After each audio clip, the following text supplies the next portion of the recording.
Dawn is breaking bright. From the shadows we sail through the endless night. Hand to hand we pull the line so tight. Together we rise in the morning light. Oh, a rising tide lifts all ships, me lads, with joy in our hearts and the wind at our backs. We're building something great, no turning back. Rising tide, we're on the attack. Dedication strong as the oceans roar.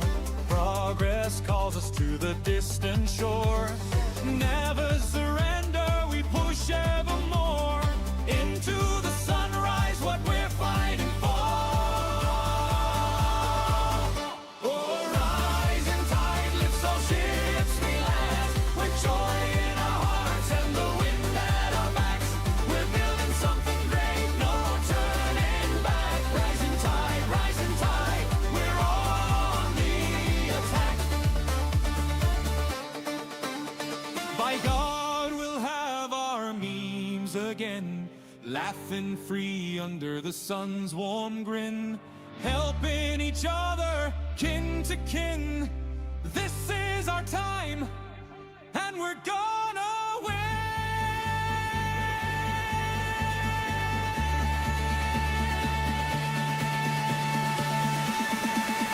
Oh, rising tide lifts all ships, we lads, with joy in our hearts and the wind at our backs.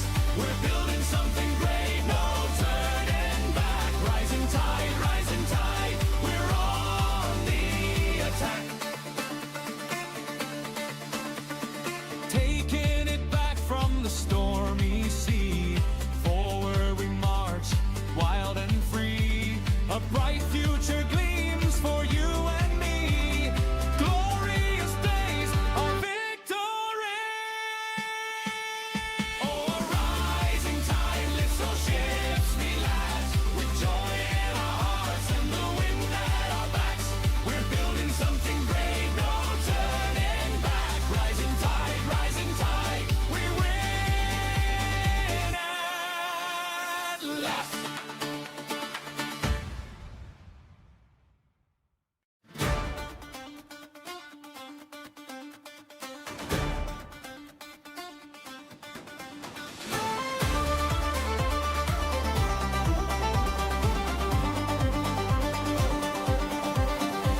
Below me, hearties, the dawn is breaking bright. From the shadows we sail through the endless night.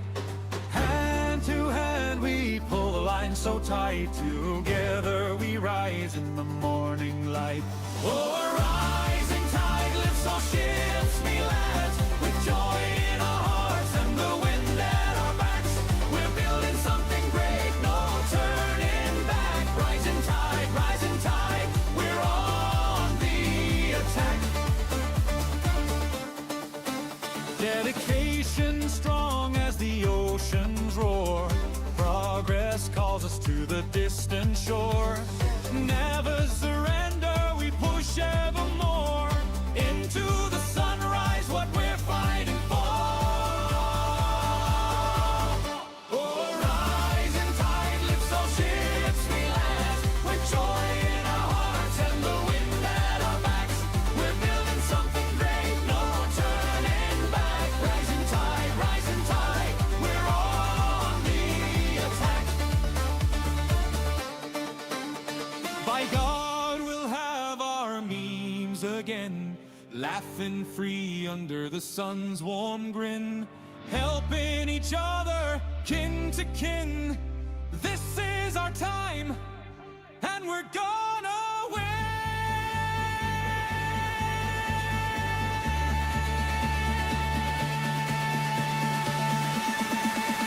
Oh, rising tide lifts all ships, we lads, with joy in our hearts and the wind at our backs. We're building something great, no turning back. Rising tide, we're on the attack. Take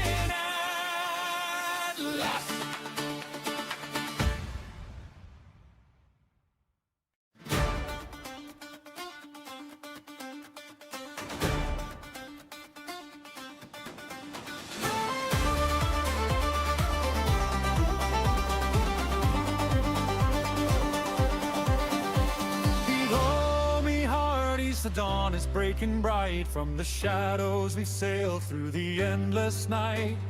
Hand to hand we pull the line so tight. Together we rise in the morning light.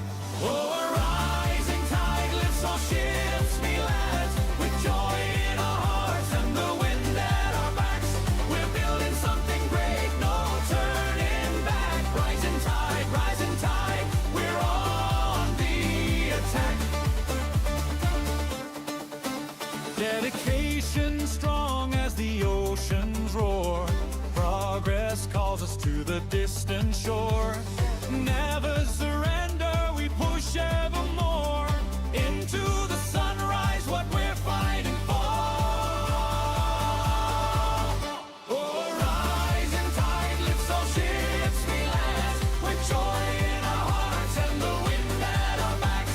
We're building something great, no turning back. Rising tide, we're on the attack. By God, we'll have our memes again, laughing free under the sun's warm grin, helping each other, kin to kin. This is our time, and we're gonna win.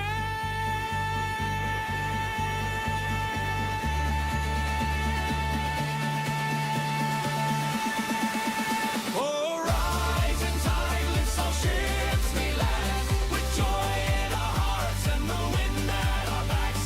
We're building something great, no turning back. Rising tide, we're on the attack. Taking it back from the stormy sea, forward we march, wild and free. A bright future gleams for you and me. Glorious days, our victory. Oh, a rising tide lifts all ships we lads, with joy in our hearts and the wind at our backs. We're building something great, no turning back. Rising tide, we win at last.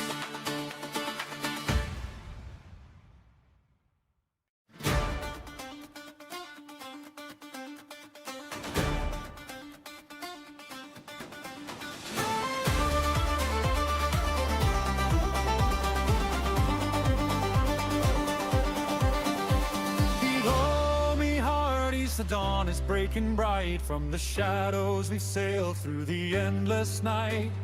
Hand to hand we pull the line so tight. Together we rise in the morning light. Oh, a rising tide lifts all ships we lads, with joy in our hearts and the wind at our backs. We're building something great, no turning back. Rising tide, we're on the attack. Dedication strong as the oceans roar. Progress calls us to the distant shore. Never surrender, we push evermore. Into the sunrise, what we're fighting for. Oh,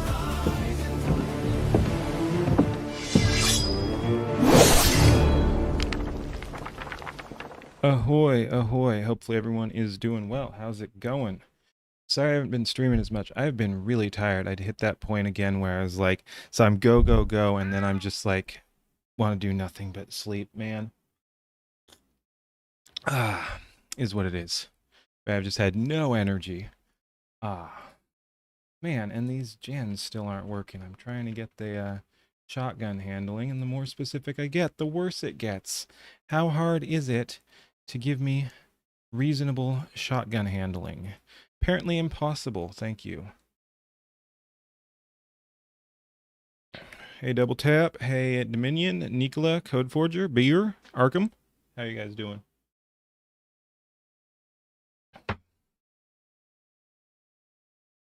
Oh yes, that's nice. We might start there.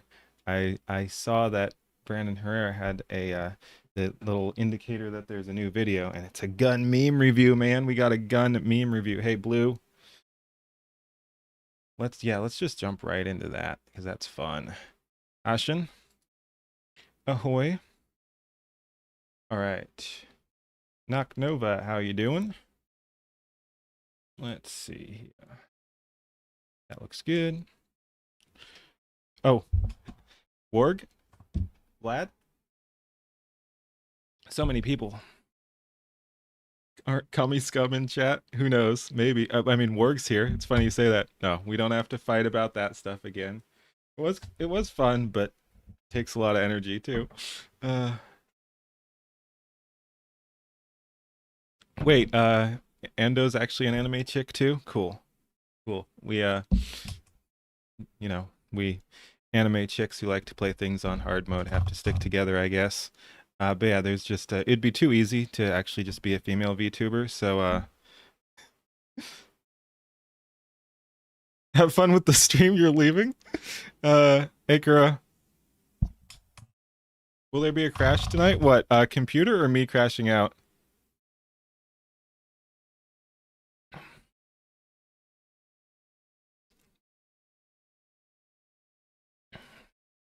All right, let's get this underway. Ahoy! We have another new Brandon Herrera video, which is always a fun time, and especially like he's got so many good series. Gun Meme Review is one of them, and I think right off the bat we have that's losing your guns in a boating accident, which is one of the good ones. Chat wants me to crash out. Anyway, not on this one. This one we're just gonna have a good time. Maybe I'll crash out about something else. Anyway, let's go. Gun Meme Review. What is up, you sex YouTube mother lovers? Welcome back to another good old-fashioned episode of Gun Meme Review, a show we do every first and third Thursdays of every month. At least we used to. And with that in mind, you know, everybody's been so fucking serious lately. I figured it was time we got back to the good old-fashioned roots, the good old days of Gun Meme Review. Today we've got a whole host of different gun memes, including the triumphant return of Marty Robbins. Yes. So stay tuned. Got a little drinky poo here. Let's see what you have sent me. New Jerseyans be like. You wouldn't believe what I found in this lake. Congratulations again to friends of ours in New Jersey. The, I believe, Third Circuit Court of Appeals just decided that their assault weapons ban was unconstitutional, which anyone who's ever read the Constitution could probably tell you. So once again, the right of the people to keep and to bear arms is slightly less infringed than it was before. They now have the option to take it to the Supreme Court, which... bold move, Cotton. Let's see if it pays off for him. Clarence Thomas is hungry. Feed me your unconstitutional bullshit. 40 years of assault weapons bans. Clarence Thomas wanting to buy an SP7 when HK releases it. Anti-gunners will call you racist while actively having a poster of Clarence Thomas. Some of the gear is made to survive being Clarence. submerged. We got you back. I'm gonna hate when that some man's of it off would the be, court. yeah. He's truly too based for this world. Silencer discussions in 2026. Why is my can 1 ounce more than advertised weight? This can is unacceptably heavy. Same weight as the RC2. Silencer discussions in 2010. This long piece of machined metal on the end of my gun is heavy. Yup, they do that. Some of y'all motherfuckers never used electrical tape to stick an oil filter on the end of the 22 and it shows. I didn't do that either. Hey Siri, what's the statute of limit for real though? Suppressor tech has gotten so much fucking better. Even the shitty suppressors out now are really not that bad. Dude, I want him to compared stop like the early fucking look with at the fucking Constitution. VSS. I mean, I love you, my sweet. But at the same time, if you look at the original fucking specs of dude, that one was wild. I remember watching that video. Yeah, no, it's just that. That's crazy. that thing, it was like 3 bent washers. Instead of expensive storage cases or wraps, I use my girlfriend's curling iron bag so that my hot suppressors don't burn anything on the way home after a range trip. Whoa, that's genius! Me, an intellectual, just leaning the rifle against the back seat while on the floor so it doesn't touch anything. Funny story, so my Ford Raptor I actually bought, it was Matt Best's old truck. He sold it to me a few years ago, and the one thing he was concerned about that he made sure to show me beforehand, on the rails, like on the side of your truck bed, he'd apparently leaned a hot suppressor against the side of it, and it just melted the fuck into the side of the plastic. To which I said, no, I really don't fucking care because I'll probably end up doing the same thing. You said you invested our savings into Caltech. No, I said Caltech. Like I said, I was hoping there'd be a Caltech meme. We love our Caltech. Yes, in case you missed it, Caltech just released a new crack-smoking design, a smaller, more compact pistol version of the Caltech Sub 2000. A gun I have mixed feelings about.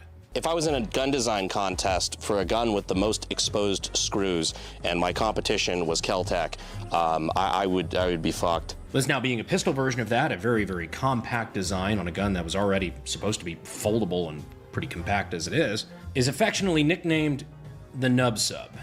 And I will say their launch video was phenomenal. The Kel-Tec Sub SD. If you fire enough automatic weapons, will you un-Canadian yourself? Hopefully. I mean, hopefully. You gotta stay hopeful.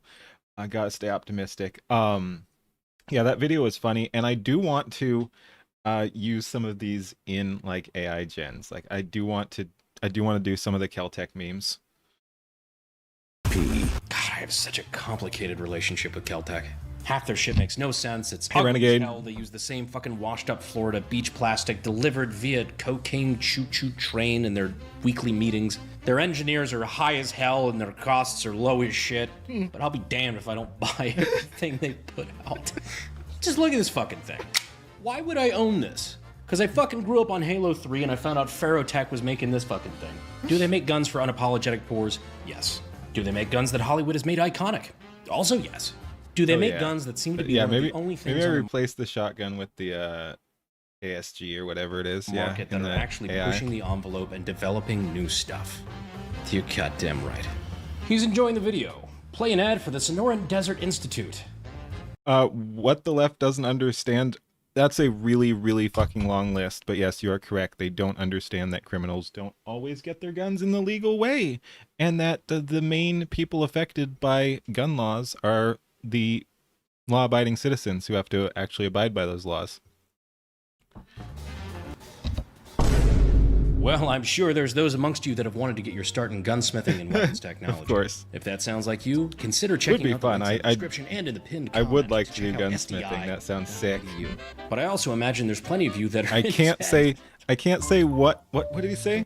And yes, we're rewatching an ad. We rewound to rewatch an ad. But yeah, I can't say what I do with my gunsmithing knowledge because reasons. Let's just leave it at pirate. Consider checking out the links in the description and in the pinned comment to check out sdi.edu. But I also imagine Are Canadians allowed to watch this? I'm not even sure Canadians are allowed to watch my channel. You'd have to be very careful because you might get dinged for like hate speech or some gay shit like that. I don't know. But yes, I think you're allowed to watch it. You just have to be careful because they might come get you. there's plenty of you that are in debt. Oh, in debt. But now it felt like a good time as ever to talk to you about debt. You know, millions of Americans are experiencing some form of debt with Oh, bills and I get why he was laughing. He fucking looped ads. What a mad lad. What a mad lad. calls piling up monthly. Medical bills, student loans, credit card debt. And the current system isn't made to help you get out of it. It's there for, well, the banks. But the good news is you can fight back. PDS Debt has already helped hundreds of thousands get out of debt faster. And by paying off your debt, you could put that money That's right back nice. where it belongs. Guns. In your pocket. Nice For- work, you two. For a Whether it's second. student debt, credit cards, personal loans, PDS Debt has a customized solution just for you. Gunsmithing is fun. You won't get rich doing it. Yeah, no, it'd be a hobby. It's not like I'm like planning that far ahead to get rich off stuff. Unfortunately, I probably should, but I don't. There's no minimum credit score required, and they have an A+ rating with the Better Business Bureau and thousands of 5-star reviews. So start taking back control in as little as 30 seconds. You can get your free debt assessment at PDS. That would be fun. Hopefully, dude. I would love a fucking hit piece, within reason, of course, because they can be actual trouble for your life. But holy shit, yeah. Knock, knock, knock. We know you're watching Keen in there. That would be sick, man. Let's go. Dude, I say some deranged stuff. I mean, I'm not cursed. Like it's basically just a matter of size. Like if I was bigger, I would totally get hit pieces because I'm not as cursed as Kirsha, but I say some wild stuff. And you know, I'm up there with some of the other based ones. So I think if I were bigger, I'd get my hit pieces. So I guess I just got to keep going, huh? That would be wild though. That really would be. I know it's a weird way to measure things, but give me the hit pieces. Debt.com/BH. This is pretty good. That's pdsdebt.com/BH, pdsdebt.com/BH. Now, if you'll excuse me, Daddy's gonna go get a drink at the hotel bar. Paul, watching you miss your 25-meter targets with your new red dot sight. God, pour one out for a real one. Paul Harrell, man. What's crazy to me is we're like a month away from the second anniversary. Google Docky. Oh, no. See, I want like hit pieces by legacy journos. Google Dockies are fucking fake and gay and not worth the trouble. I don't want a Google Docky. Sure, it's kind of funny. It's like you can laugh at it or whatever, but no, it's more trouble than it's worth. I don't want a Google Docky. I want a legitimate, quote unquote, legitimate legacy hit piece. That would just be funny. Flying by so fucking fast, man. Yeah. Rest in peace. They think Paul. I'm contained? No, they don't know who the fuck I am. So, I mean, in that sense, I am contained for now. The industry's worse off without him. And now, Marty... we'll save it for later. I do not buy guns. I have to do something really controversial to stay relevant. You should try VTubing upside down. Nah. What else we got? Time to find some Blue Sky. Oh, I could bait Blue Sky. Yeah. Something like that.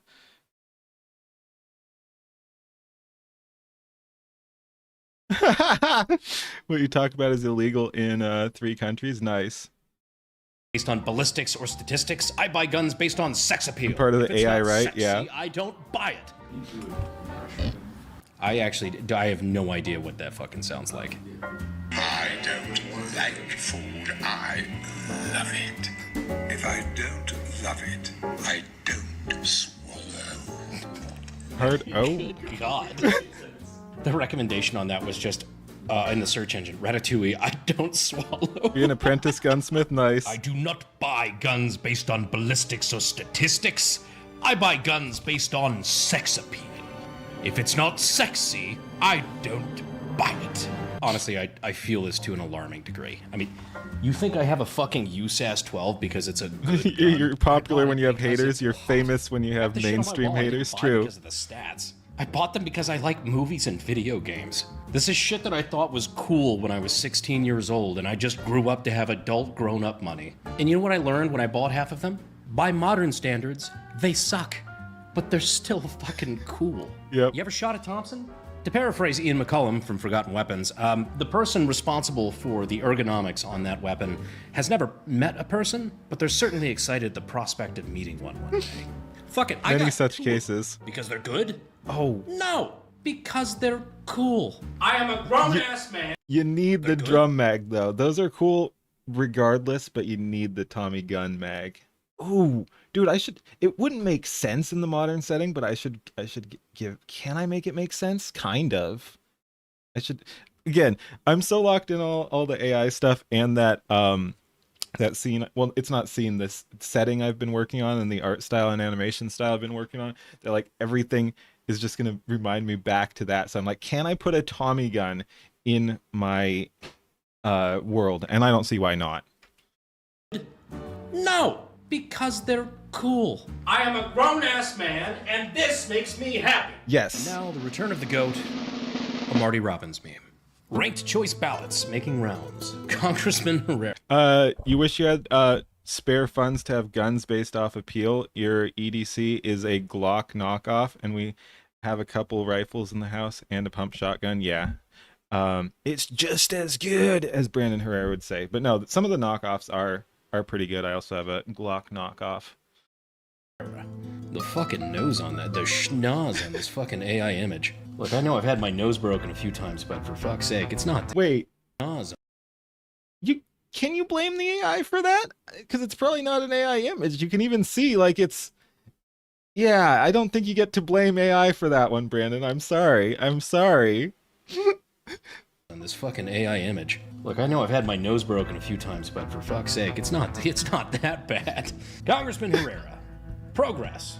The right-wing blues. Not that kind of rally. Very fine. Texas tough. The gun right of way. AK-50-50. Lightning strike Tommy guns are mafia guns, so Italian, so ew. Nah, Tommy guns are wild in style, hard. twice. Wall-eyed. The horned rhino. I don't actually understand about half of these. 23andMe. High caliber man. The hanging branch. Billing for recoil. One in the chamber. Over the Blueberry Hill. Did I feature this because it's about me and because we needed a return to Marty Robbins? Yes. Yes, I did. That being said, if anybody would like to tell me what the fuck half of those were about down in the Same. comments, I would love to know. Op-ed by Garth Strudelfud, political analyst, former hall monitor. I tried firing an AR-15 yesterday, and I have literally been soiling myself for 17 straight hours. Sad thing is, as wild as that one sounds, it's actually based on a real one. Maybe we will find that later. It was kind of iconic. A bunch of people were memeing on it, but like I think it was some legacy journo talking about firing an AR and had PTSD. He claimed he had PTSD from it and was shaking and crying or something. Like that might actually have literally been the thing. It was a wild article. Do you remember that one video? It was like, oh god, it's got to be like fucking 8 years ago now. But that Elvish reporter was Kingdom. Like, I tried. The only good thing to come out of that weirdo's video is people memeing on the Elvish Kingdom. Ah man, that was funny though. Firing an AR-15, and Oh, there we go. There we go. Yep. Journalist claims shooting an AR-15 gave him PTSD. Completely horrified. Pre-watched. What's his fucking name? Many such cases. No, I just know things. Horrified. That was good. What was his fucking name? He had a funny name. Gersh Kunstman. Excuse me? It's probably Kunstman. Oh, yeah. Gersh Kunstman. Before I get a strike about this. Literally his name. I don't make the rules. This one's gonna stir some shit. When you thought you had time to rack the slide. I don't know if you guys have seen that video of the buffalo just absolutely bodying that guy at that national park. Firing a gun gave him PTSD? No, he claimed it did. We'll have to read the article, and I guess there's a video as well. I haven't read that in years. Oh, man. But yeah, that's good too. When you thought you had time to rack the slide. That video of the buffalo just absolutely bodying that guy at that national park.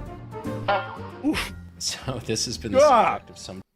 Bro, I did a actual spit take. Well, not full on, because that would have involved having the drink in my mouth, but I was bringing it to my mouth and kind of like snorted and blew some of it away. Oh, man. Dude. That guy at that national park. That cracked. So Oh, this has been that's the subject of brutal. some debate amongst my friends. It has come to light that Nick, the fat electrician, one of my favorite people on the planet, he's genuinely a very, very good friend, carries without a round in the chamber. Oh, no. It's funny, it's completely organically, I came across this other variant. It's funny, people were carry discussing that the other day, and I don't know. I get not wanting to, like, it is a little scary, but on the other hand, you gotta be ready too. Like, you're handicapping yourself if you're not carrying with around in the chamber. Yeah, I don't know. Like, guns don't go off. You got to be careful drawing it or whatever. Like, don't do dumb shit, but it's pretty safe. What is the Israeli method? Oh, Without a round in the chamber and never practice the Israeli method. Reality. It's like the practice of drawing and chambering at the same time, I suppose. I will say having a live round pointed at my left testicle is like not my favorite thing ever. But the way I've always thought about it is like carrying with one in the chamber is kind of like having a parachute. If you have one and don't need it, you're fine. If you need one and don't have it, you're never gonna need one again. Motherfuckers be making this decision. just don't go off unless it's a SIG, and only the specific SIG too, the P320, I believe. All their other stuff, at least last I've heard, who knows? They keep defending that, so their quality control probably isn't the best, but that's the main one with issues, is the one specific thing. And they really needed to handle that drama better, because they just kept making it worse and memeing on themselves. Like, they have one bad gun, and it's only like bad some of the time, which is still bad all the time, because you don't want an unreliable gun or a dangerous gun. Well, you want a dangerous gun, but you know what I mean. But yeah, they just handled it so fucking poorly. Everyone thinks their entire company is trash now, and they get memed on, and that's their fault. That's their fault. They have one bad gun, and like I said, maybe more at this point. And dying with it. Which is funny, because I think most people I know that have a strong opinion with AR versus AK. You keep yours hot and it doesn't even have a safety. Now, see, that would make me a little nervous. I like safeties, and that's easy enough to toggle easily and quickly on the draw. But yeah, I get that too. Like, you're still you're still fine. Like, you just have to be a little bit more careful. They fix the issue. They hopefully. I mean, they've claimed a couple. Well, they claimed there wasn't even an issue. Then they claimed that they fixed it, and it doesn't seem like it was fixed. So I don't know if it's still fixed. I don't know if it's fixed or not.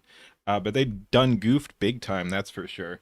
But yeah, no, it's, and you see, you like, again, if you are well trained, you can carry without around in the chamber, but it's still not as good. And you see like videos where someone has to use their gun defensively, and it can make such a huge difference. Like, many times you'll have time to draw in chamber, but sometimes you won't. So yeah, they should just discontinue the P320. I mean, 100%. It's a cursed gun as far as the name goes. Like, they should do it, and they've got a whole bunch of other lines. They can just redo it as something else.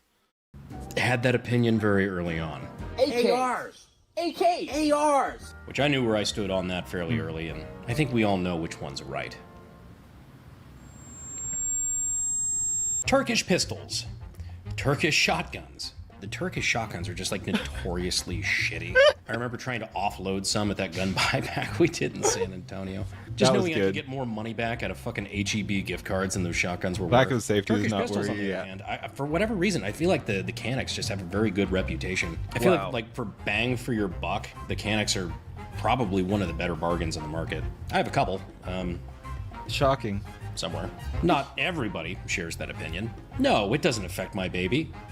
21 years later. Look, I never had a problem with the Canucks. I have had many problems with the Turkish shotguns. Not exactly a fan. Deport Turkish 2011 owners. Yeah, we didn't talk about those memes. I guess it's been a while. It's been a good minute since we've done like a good sit-down gun meme review. Yeah, because we didn't get a chance to talk about that. The what I would assume is a very smelly couple that climbed on top of the Empire State Building. But you know, they went up there to demonstrate, to tell people the hard truths. Truths that people aren't always willing to hear. Your rifle is sub-MOA, but you're not. The amount of motherfuckers that are demanding, like, I need a sub-MOA rifle, and then they shoot at indoor ranges at 20 yards. What? That one hit a little close to home? Every goon IG page making some variation of this for the next few days if they haven't already. Get nods or something. I feel like that did happen. I seen it. Everyone wants nods. The AUG is the only worthwhile bullpup rifle. Off the top of my head, can't really think of another. So, fight me, I guess. Yeah, that one's cool. Dude, I wish bullpups were, well, bullpups are cool. I wish they were better. Like, I love bullpups. But again, not on the functional level. There are issues, but holy shit, they're styling. Speaking of, once again, every time I talk about guns or something, I'm like, we should put that in the AI stuff I'm working on. So yeah, I guess I gotta bullpup some stuff too. It gets a pass. Right next to it, we have the G36K. It's a gun I find to be very cool, though. Almost as cool as its cousin, the XM8. Only two things I have to do in this world. Be cool and die. It's a gun you might remember What? from things like, I don't know, Call of Duty, Battlefield. If this video gets 1 like, I'll do a video on the XM8. Like, comment, and subscribe. Well, say no more. The range officer watching me set up paper targets of him at the shooting range. I don't know, man. I've never had any bad RSOs. Like, I've never... I guess Oh, I've got no. lucky in that regard. I'm sure there could be some clearly annoying FUDs, but if this is your response, then That's hilarious. I understand why there might be some animosity. The government takes half my chocolate milk money, then they tax my chocolate milk. This world is a prison. Memes aside, true and real. Oh. As someone who hates taxes, I really, really, really fucking hate double dipping. Well, actually, double dipping, you're lucky to get that, because it's usually quadruple or quintuple. And, yeah, no, it's not fun. Free men don't ask permission, and taxation is theft. Anyhow, I figure that's Yes. about it for this episode of Gun Meme Review. I don't know, like I said in the beginning, I feel like people have been taking shit too seriously lately, including myself. I don't know, I got a little caught up in all the big boy shit that I got going on, and I forgot what some made stupid this so shit. fucking special in the first place. Being able to have the best fucking job on the planet and get to entertain you Tax all. evasion. Wow. This right here is what makes it special. Not to be too gay about it. So on that note, I appreciate you guys staying all the way to the end of this episode of Gun Meme Review. I appreciate you all, and I will see you sexy YouTube mother lovers in the next one. Thanks, guys. I've been enjoying watching the gun stuff. They tax your check, they tax your purchases, they tax the producers, and so on. Yep. It's gonna get me in trouble. I don't know which one he was talking about there, but oh, maybe that last bit. But yeah, they tax all that stuff. Yes. And then also they also do stuff like tariffs, which I've talked about before. I don't necessarily have a problem in the same way I do with the traditional taxes, but if you're tariffing and still taxing the producers, it's just adding on even more. Oh, and they tax the gas, which is transportation costs, and they tax the labor on the transportation costs and stuff. So the truck drivers are getting taxed, the gas that they're putting in the trucks are getting taxed. Now some of that you can write off as a business expense, but like the business will write some of that off, but it's still absolute fucking bullshit. And yeah, no, like you said, free men don't ask permission and taxation is theft. Thanks for watching. Like, comment, and subscribe. Peace. Taxman YouTube video. That's, oh my god, we could do a whole rant on that one. Don't forget how they use the tax money to try to kill you and your bloodline. Yes, in many different ways. They take your money and then do gay shit, like use that money to keep the border open and import people to replace you and drive your wages down. They take your money and then make your labor worth less. Well, again, your labor is going to be the same, but they ahoy goy. Hi Moses. But yes, no, it's brutal. So just they do the migration, and then they also do run the psyops on you, and yeah. So no, that is a true statement. They take your money and then use it to try to fucking end your whole line. It's kind of rough, and again, just make shit miserable for you and pay to support people worse than you. And you have to pay taxes on land you own. You can't own land. That's because of the taxes. If you don't pay it, they can take it away. Then it's not really yours. Yep. If they don't tax, then the money machine going burr cannot be hidden. Yes, basically. But yeah, it's insane too, because a bunch of that is just from the money machine itself going burr is another huge problem. Actually, a probably bigger problem. And yeah.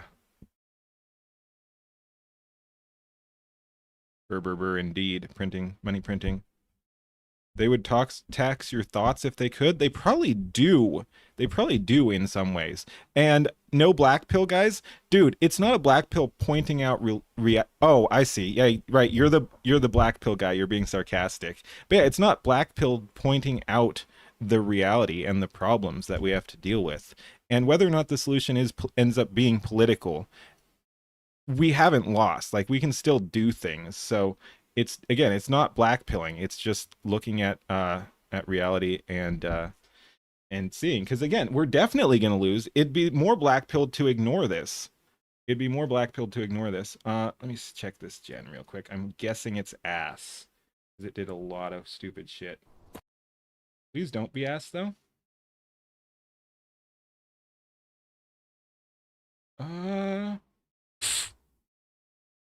Nope. Yep, it's fucking ass. That sucks. All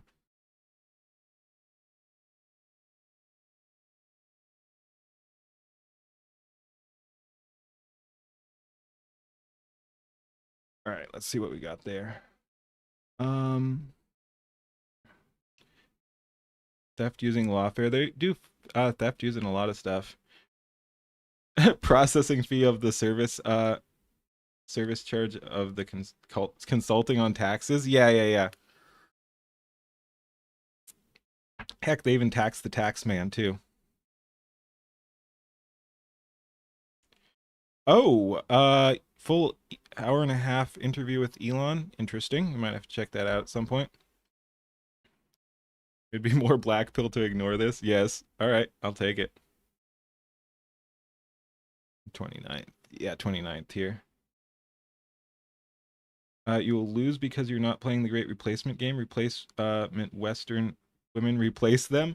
Nah.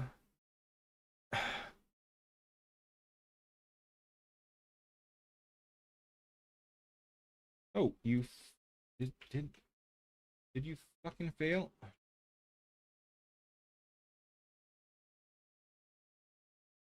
All right.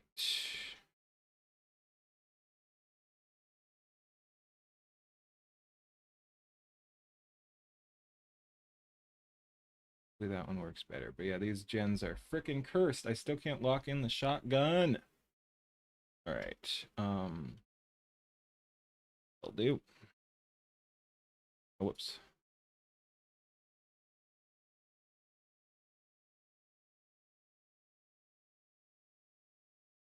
Alrighty.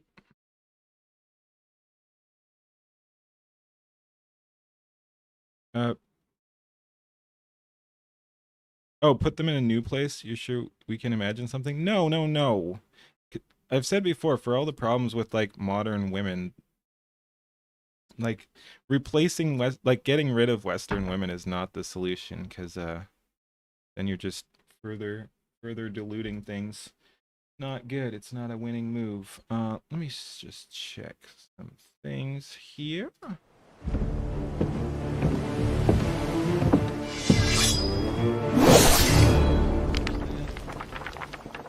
Oh, we might have to check out some Rev. Oh. Oh, that could be fun. That's going to be a little edgy, probably, because we can guess. I like how even a question is edgy. I'm not getting rid of? I don't know quite what you mean then.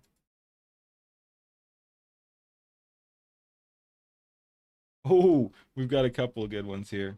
Oh. Yeah. Like, not that. Probably not that either.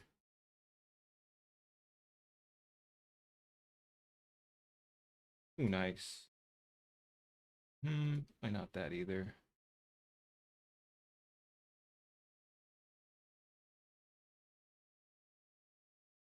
Yeah.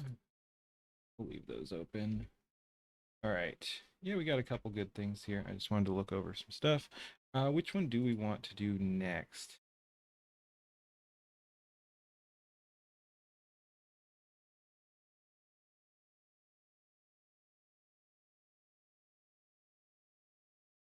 Do that one.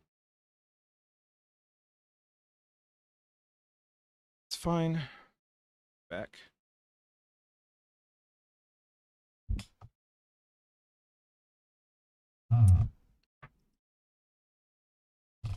Real men take other nations' women's, but America cuck's got a cuck.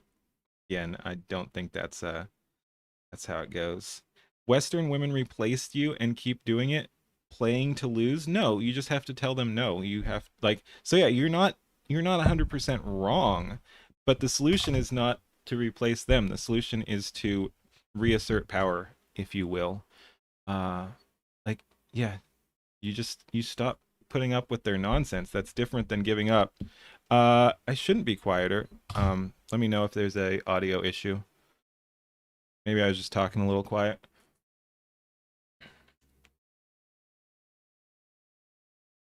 You guys are a little deranged sometimes.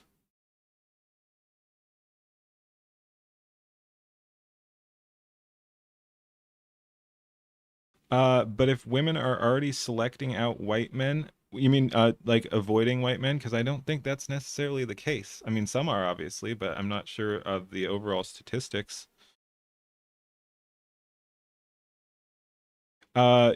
You like Jake Monroe's bit here? The white women we need are the ones we need to make. Yeah, I mean that is true. That is true. Again, just like I talk about with culture in general, we do kind of have to make our own. So that includes, to quote Leaflet, groom your girlfriend and stuff like that. So yes, you have to shape some of the people. Like that's, we have to drastically change the attitude of a bunch of the normies, and women are a large percentage of women are normies. Like women tend to be more normie anyway. So yes, we have to program a bunch of the women. It sounds edgy, but it's just very true. Like it's just like I talked about having to program the other people too. We have to program the women.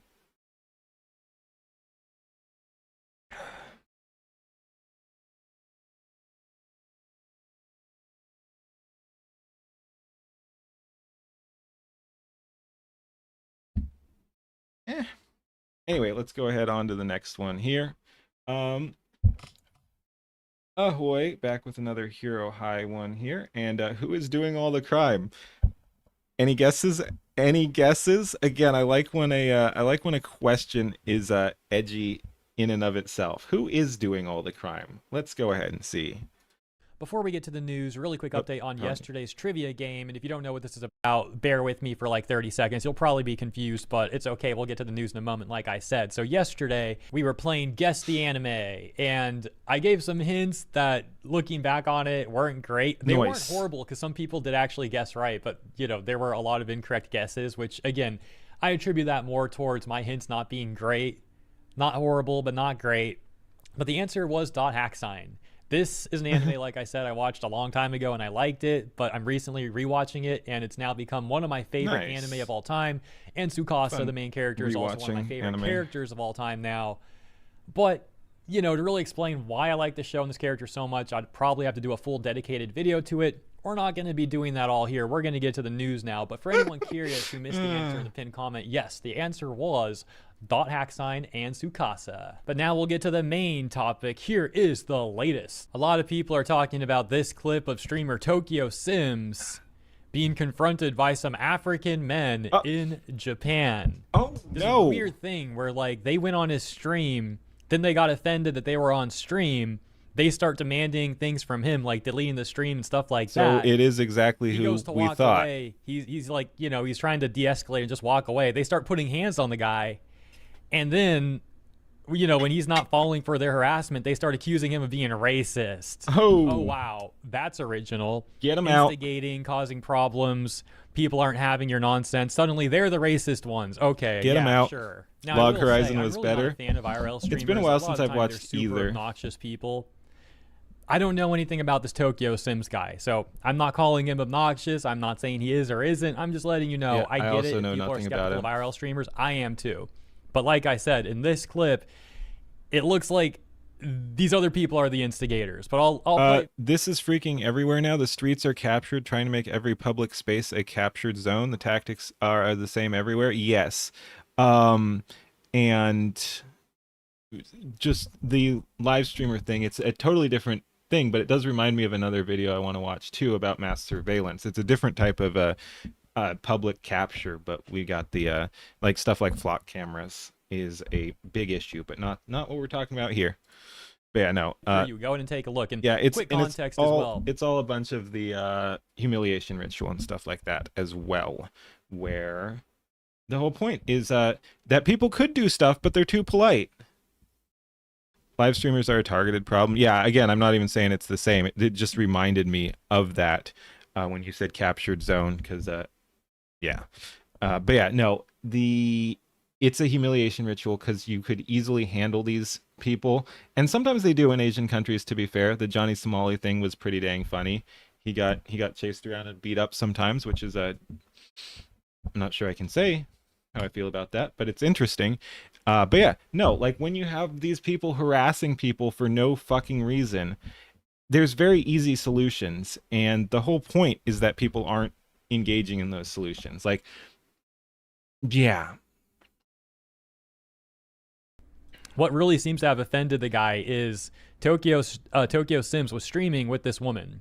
And so he's with her, and he notices that this green shirt dude comes up and starts talking to her, so he pans the camera over to her. And again, him and her, Tokyo Sims and her, are together. But the green shirt guy gets really offended at that. And that's like the main point of contention here. That's where the issue really pops off. And it's like, I don't know if the guy was trying Johnny to hit on her, it Kamali didn't go well, so he was spawn embarrassed or camping. something. Who knows for sure? But that's essentially the context to know as we play the clip. So now go ahead and take a look. Acceleration. Flock wars are another distraction? No. I mean, probably to some extent, like most things, there's going to be some level of distraction, sure. Let me just make sure that's going as it should be. It looks like it. But yeah, overall, not a distraction. It's an important thing because just like with some of the internet bills they're trying to pass, the mass surveillance is a massive problem that will cut down on everyone's freedom. So it's totally not a distraction. We do have to fight mass surveillance. In fact, we have to roll it way back. So in that case, it's actually a good thing we're talking about flock cameras, because hopefully people realize just how much we're being violated in other ways already that people have already accepted. So hopefully we can actually stop the flock cameras and roll back the mass surveillance that we were already under. Bring back public canings. Yes. Starship Troopers. Flock cameras deserve destruction. Yeah. Well, again, they deserve. We deserve them not being forced upon us in the first place. But some level of answer will be needed for that. Internet is going to side through the internet safety trash, with Flock getting large distraction over privacy. We can fight both. We fight the internet. We fight for internet freedom, and we fight for freedom from mass surveillance as well. And the bigger problem is still the overwhelming number of idiots will still vote for flock cameras. That's part of the problem. You don't have to vote for flock cameras. They can just do it. It's kind of absurd. You don't have to vote for flock cameras. They just do it without you. Yeah, okay, that part is correct. That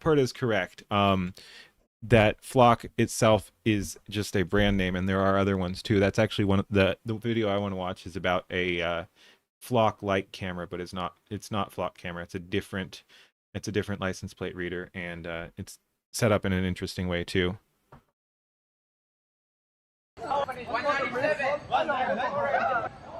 Why are you capturing that video? I saw it. I was behind you. Why are you capturing that video? Why are you capturing delete that? No, delete that video. Delete it. This is first of all. What? Delete that. Excuse me. Video. Can I talk to you? Can I talk to you? But do that was here. Excuse me. I was watching both of you. Can I? What did you? I can see you now. She's on our our stream. Hey, don't touch me. She's on our stream. Listen. She is streaming with us. Listen. She's on our stream. Yeah. She was saying bullshit on the stream. So I want you to go ahead and delete it now. I can't delete a live stream. Why? Because that's not how live streaming works. Excuse me. Excuse me, don't touch me. Don't touch me. I'm done. You cannot delete it. Because it's live. This is being broadcast can I ask you, to 1,000 people. Can I ask you? I'm a filmer too. Whoa. See, again, I'm not sure how much I can say without breaching rules, but basically self-defense is a thing. If someone does that to you, you are justified in defending yourself. See, listen, I'm going to put you on my live stream. Do it. Yeah. Oh, so you can record me? Yeah. I've been here for 25 years. What does that have to do with anything? Unless there's context missing and they were actually being like racist before that. Like maybe the girl said something, I don't know. But that's wild. I've been here for 25 years. There might be missing context. It's still fucking bullshit, but I do wonder what was said before that. That's no excuse. Like, she can say whatever the fuck she wants, including, hey, get those guys out of here, or whatever. They don't belong here. You can say that's wrong, and I've been here 25 years. But have some fucking impulse control, man. Like, you're kind of proving the point here. Just saying. Oh, racism. Now, the one caveat that I'll say, there's clearly some editing there. For argument's sake, I don't know, maybe there was a racist remark said that got cut out because there was some editing, but I don't know. I would say, like, even if there's a chance that's the case, it's less I don't care. likely Chat can than say it what not they being the want. case, because, like I said, the guy was already causing problems from the get-go before he started, like, throwing the racism card out. So I'm not really inclined to believe. No, you asked how you say that. There was actually anything racist here. Fine. But of course, I'll make that disclaimer because there technically was an edit. There was, like, some cut content, so, like, maybe, but probably less likely. We don't than know the full reality of context, it but just it's still being, not. like I said, the guy just being a complete moron. Yep. Now, over on Reddit, people are actually trying to blame Japan for this more so than, you know, the black people that actually did this. Oh, shit. In the clip. And they're saying stuff like, oh, they're tied to the Yakuza and the police Flock are on it drones, too. yeah. These people in the clip are toots or touts, however you say it. And they're trying to, like, scam money from people. You can see that right here. They try to coerce tourists and sell illicit narcotics and stuff like that, right?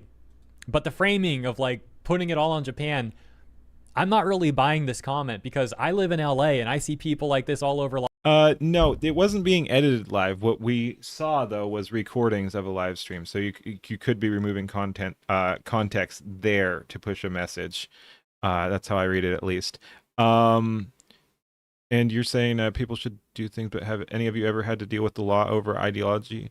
I'm not saying like I'm not saying self-defense to a point that gets you in trouble. I'm just saying if someone fucks with you, there is some level of retribution. Retribution is the wrong word, but there's some level of reaction that is okay. Like, yes, you have to be careful not to get into legal trouble, and yes, it sucks that the law will sometimes go after you for defending yourself, but come on. Los Angeles too, and crazy thing, Reddit, there's not Yakuza out here in LA. So, like, that's not really, I don't think, a very accurate explanation. Like, maybe there's some truth to this, maybe, but that's clearly not the main issue. Like, I've seen these guys all over Los Angeles, especially downtown LA. It's crazy the world that men have created, making it that playing the race card is an easy way out. Yeah, it's insane, including, we've talked about that before, but they sometimes can justify it after the fact. Like that, a black dude stabbed a white dude and then used it as justification that after he had stabbed the dude called him a racial slur. Like, and that worked. The court was like, well, okay, yeah, no, this guy used a racial slur. That was after you fucking stabbed the dude for no fucking reason. It's insane. The courts are definitely absolutely captured and hate us and need to be dealt with. But yeah, no, race card is fucking stupid. I don't care. It's words. If you can't handle words, then yeah, maybe some of the stereotype is real for you. When I'm around downtown for like Anime Expo, these guys are all over the place. They're trying to scam anyone they can. I've had them try to scam me. They've tried to scam my friends who come in from out of town. They hand you this like disc that's their mixtape or like their music or whatever. Bring the Yakuza back and pay them to deal with this win-win. I mean, yeah, we've talked about that before too. Like the let the private sector, if you will, handle it, or you know let citizens handle it. That sometimes will be the best answer.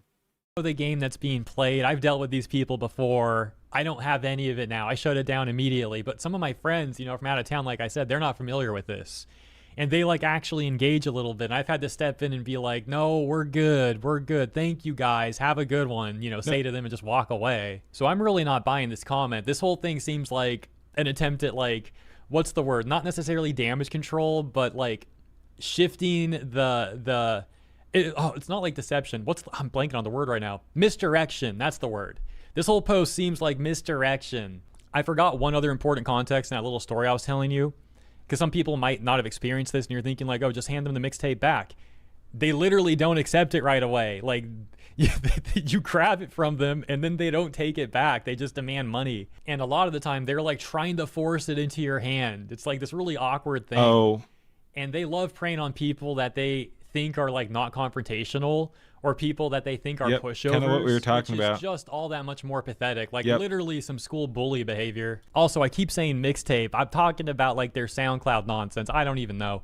Who even knows what's on the it's thing? just a They scam. say it's their music. I've never actually listened to it. Maybe it's an empty disc. I wouldn't be surprised. But let's return to the Tokyo situation with these Africans in the clip. Because obviously their behavior is Trauma horrible. Tuna. And obviously, like, the worst thing is the victims that they create. We should get to that video, but there's too. also another issue. They also cause problems for other black people. They contribute to stereotypes. Well, you also got to not care, because if they put it in your hand, there's no obligation to do business there. You can just throw it, you can drop it, you can just take it and walk away. Like, what are they going to do? There was no agreed upon business transaction. If they hand you stuff without anything, whatever. But yeah, no, it's better to not let them hand it to you. But it's a stupid fucking thing. I hate it. With their actions. So there's like multiple layers of how selfish and most of us aren't going to make it. Again, I've talked about this before. If the very worst happens, most are not going to make it because we're too reliant on technology. So if the system absolutely falls apart, by definition, most of us are not going to make it because, again, systems propped up on technology. If things go very, very wrong, yeah, almost everyone's going to die. But that is still a fringe outcome. Like it may very well happen at some point, but there's no guarantee it happens soon. Like there's still a lot of like it's a higher chance that the system does not fall apart to that extreme degree. Disgusting these people are. Like, not to pull the my friend's black card, but one of my closest friends is black, and I don't say that again to pull that card. The reason I bring it up is because he's a gigantic weeb and he would love to go to Japan. We talk about it fairly often, but if he ever goes to Japan, he'll probably be negatively stereotyped because people in Japan have to keep putting up with nonsense like the guys in this clip.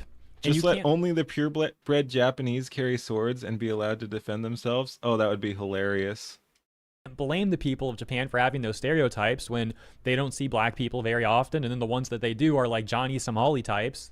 But my point is, it sucks for the good people out there that want to visit and would respect the culture, respect the people and all that, because now they got to deal with negative stereotypes that are pushed on them when they don't even act like that. So it's all around a very unfortunate situation. The people in this clip are selfish for so many reasons, and they have the audacity to act like that and cause problems for everyone, including other black people, but then they're going to go and cry racism when it doesn't even apply. And it's like, dude, look at what you're doing. Look at what they're doing. But now for the people that have been annoyed, the fuck is Hero High playing? Looks fun. I don't know. Curious about the full take. Well, you already know what I disagree with. There might be more too. I didn't read long on the time to kill, in my opinion. I don't like those spectacle brawlers. But yeah, no, it looks okay. Full thing yet myself. So it's probably some like Asian game mixed with looks like some sort of Breath of the Wild styled thing. Let's go through this together and unpack the rest. For those wondering, these people are staying in Tokyo with the help of the people they work for, organized crime and Yakuza, but not exactly what you know from old documentaries, who give them fake marriage visas, etc. The police is fully in on it too, so reporting stuff like this is more likely to get you in trouble than they are. It's not necessarily because of greed. Japanese police just have a very, very long history of working alongside or getting along with organized crime in order to keep up with performances. They are more interested in closing cases than solving crime.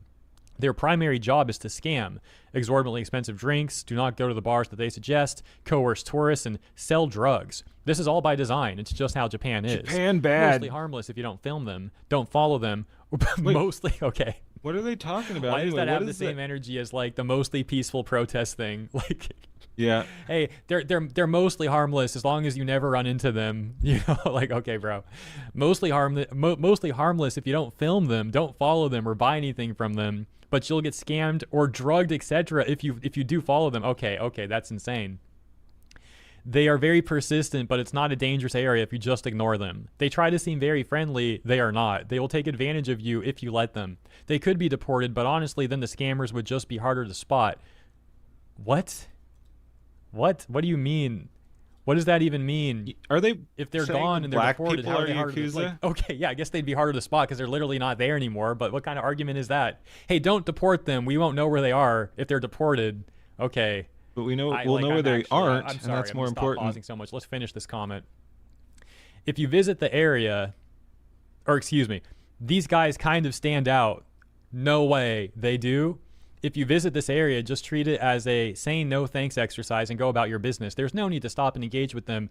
They're used to being rejected 1,000 times per day. Okay, so yeah, those last three sentences, Nigerians. That's basically what I was talking about earlier. Like, you just gotta keep walking from those people and, you know, be sure they're not following you or anything, but just ignore them as much as you can. Just try to get away. But a lot of that comment was hilarious though. Like they kind of stand out. Yeah, the African men in Japan kind of stand out. A little bit. Yeah, I can't believe that. I never would have imagined that to be the case. Here's a comment actually calling out the comment that we just read. Like I said, a lot of that didn't add up in my opinion. Let's check out this person who also issues a rebuttal. Says, all of that's almost completely false. The Nigerian touts don't work with Yakuza. The Yakuza have been pushed out of the main entertainment areas of Tokyo for a long time by the Yakuza exclusion ordinances, and these areas were taken over. The Nigerians are there mostly all legally as citizens. Yep. As a result of Nigerian migration. Yeah, I will say I don't think Japan has a huge illegal immigrant problem.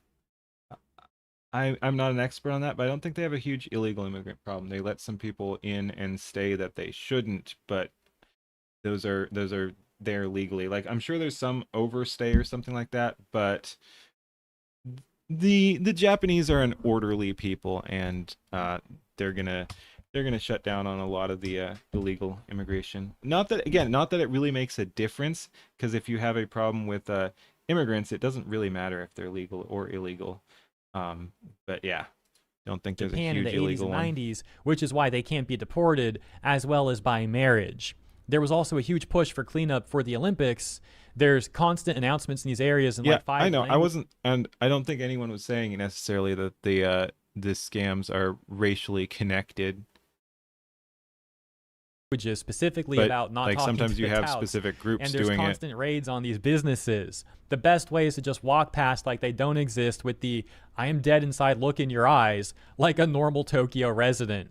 Yeah, Someone yeah, else saying, exactly, "Yeah, I have no idea why exactly, that Warg. It's gonna skew one way or the other. It's not necessarily about the race, but if you have, like, because it's not about the race, it's about where they fit in society or whatever. So if you have a group of immigrants there, they're gonna look to do things in different ways. So you will have it skewing in, like, black, or even specifically a ethnicity like or nationality like Nigerian or something. So you're noticing patterns. That's illegal. You're not allowed to notice patterns without a license.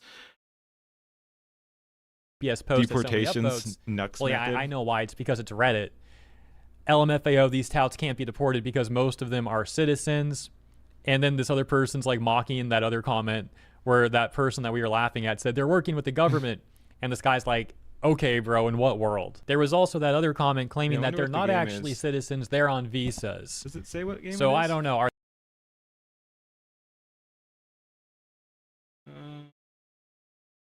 Gameplay is Dragon Sword. Dragon Sword.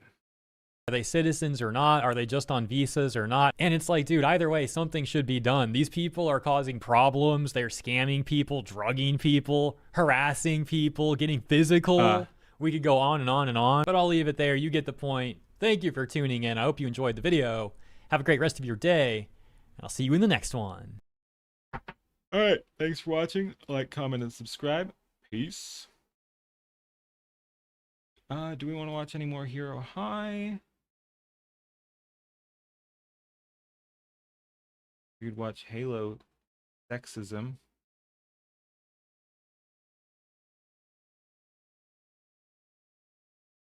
The Halo thing in general is wild.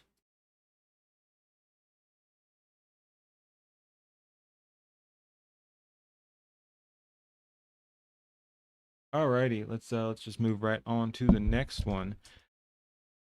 Give me 1 sec. That.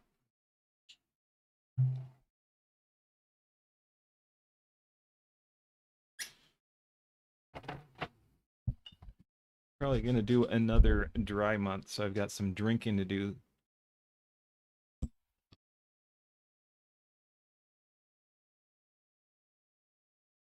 All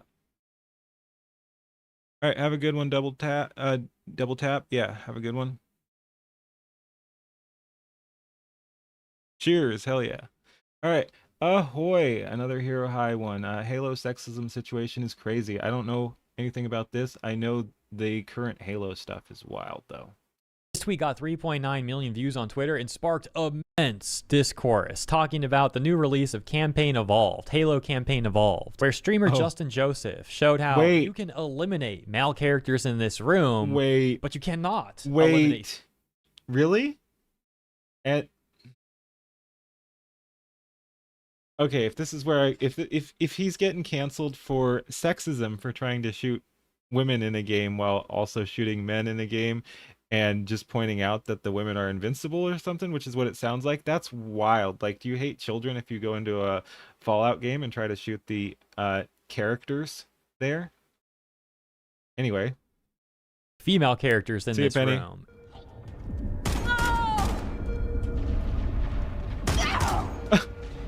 What the hell are you doing? Security to the bridge. The Master Chief has gone rampant.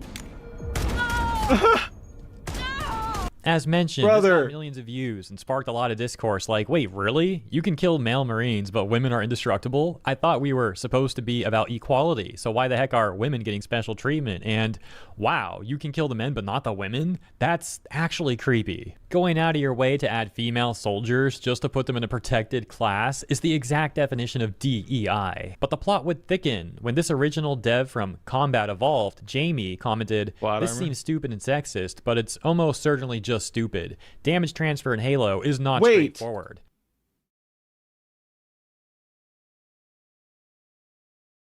Okay. Got a response reading, retard level comment, yeah, it's definitely the damage transfer. Jamie responded saying that's literally on one of my missions. I set up those guys in the chairs originally, and I set up the damage transfer between the chairs, which are vehicles, and the characters. Another user said that's why it's only men, right? And Jamie says, my version only had men. We didn't have time to create female crew members, so the female crew are new and probably not set up That correct. would be wild if that is actually how it's done, because how do you fuck that up? We're changing the characters.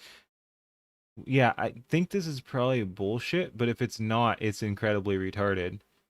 And I like what he's getting at here too. It was used to only be men, so they added in women afterwards, which is, you know, silly in and of itself that it was men, and then they're like, we need to spend game time to replace some of these characters with women.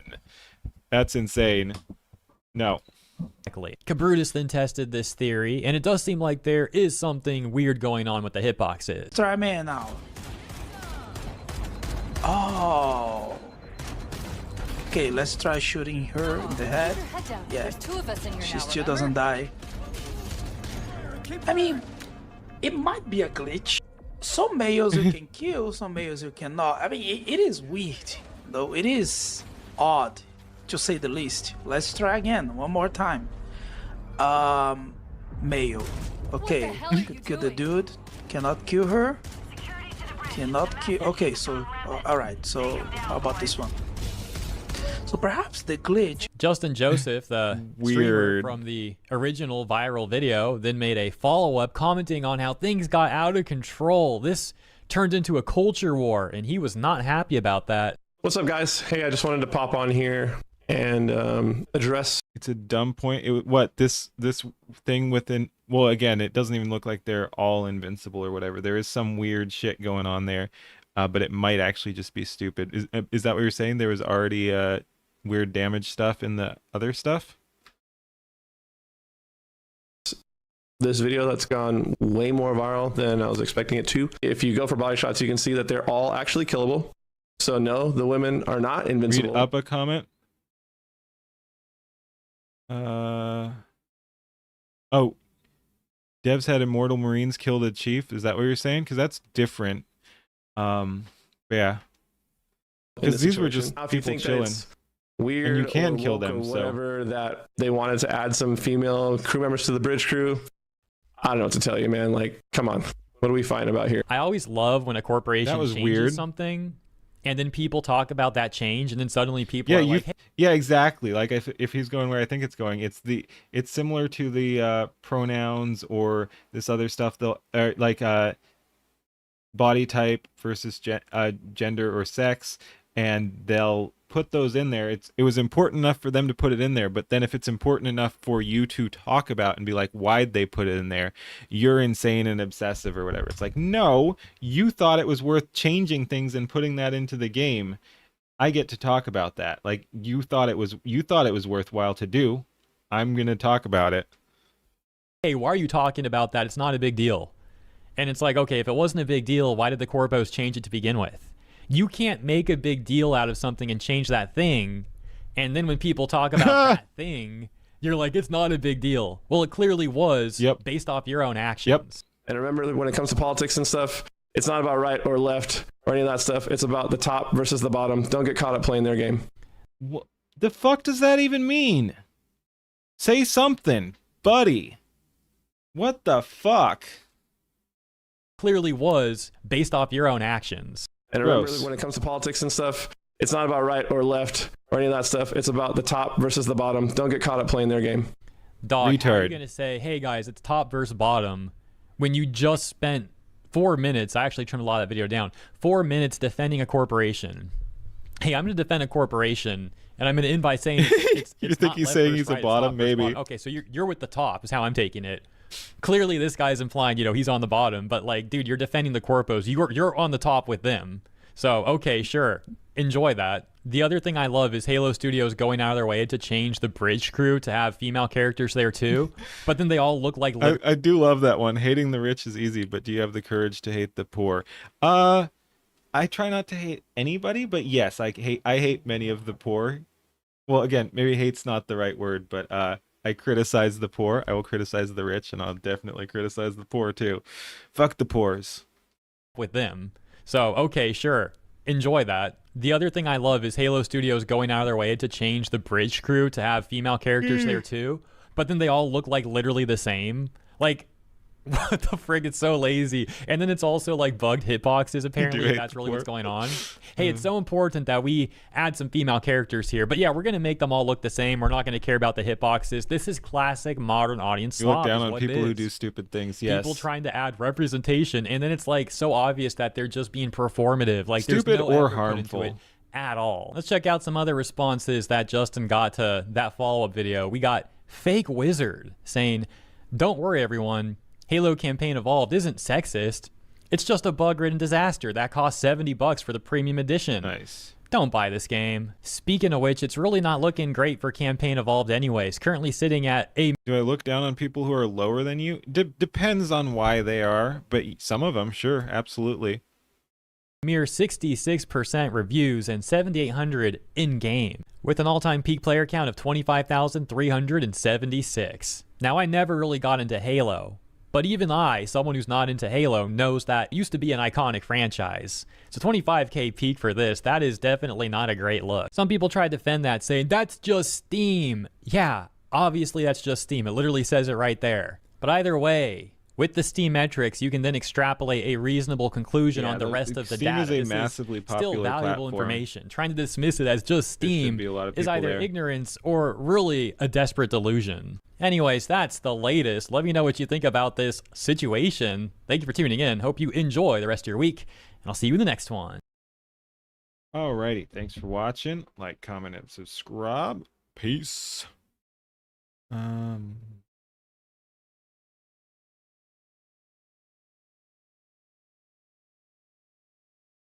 Yeah.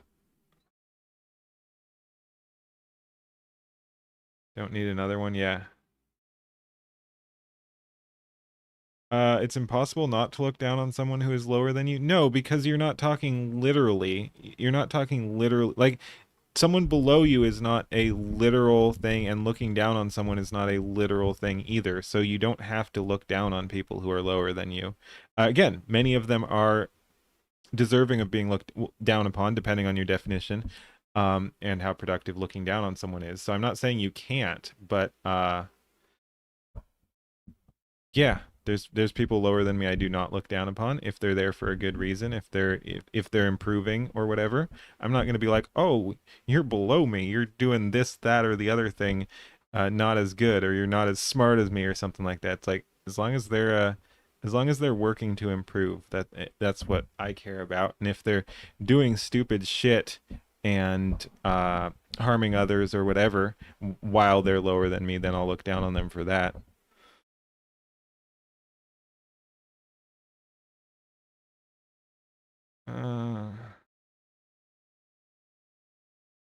Yeah, exactly, Dark. Whether you hold someone as being higher or lower is a different thing. No, I'm saying I can literally view someone as lower than me, but not look down on them. Like, because those are two different things. Especially if you're capable of being objective. Like, if you can just realistically say this person is lower than me by this real world metric or something like that, then you can be like, but I don't have a problem with them. I'm not going to look down on them.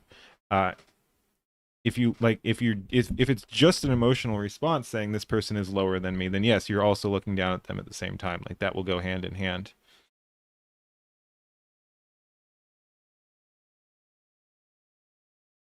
Yeah.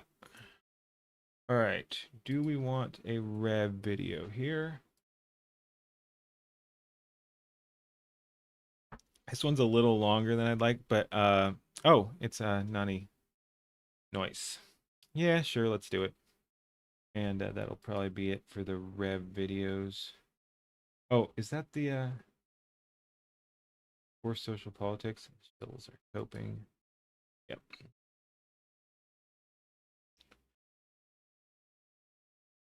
It's all blathering about framework and context. Framework and context matter though. And I'll argue the outside points if someone makes an absolutist statement or something like that. You have to look down on people lower than you. Like that's something worth working on definitions for.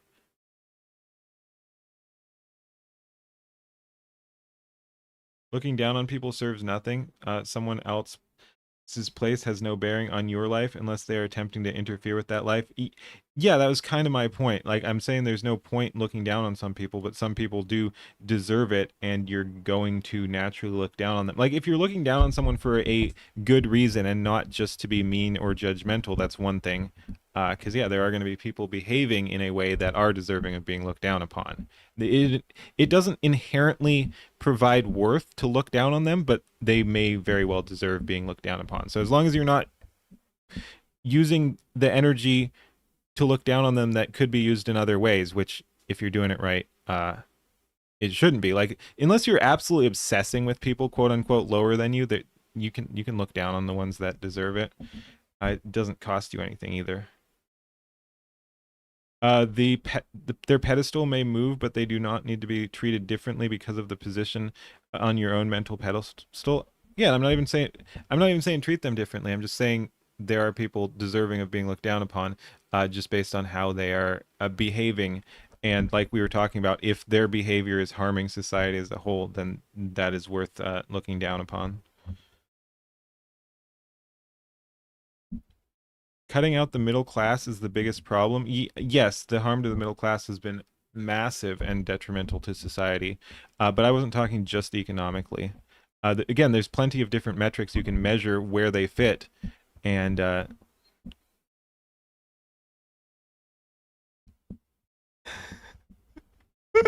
I don't see. No, I don't view you as lower, Kura. You're a dude. We've talked. You're a person.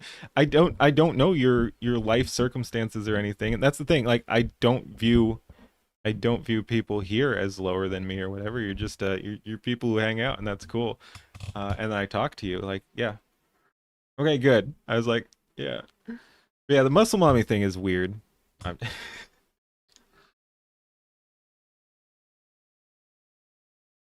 You will post smug anime girl reaction images towards people below you. Good.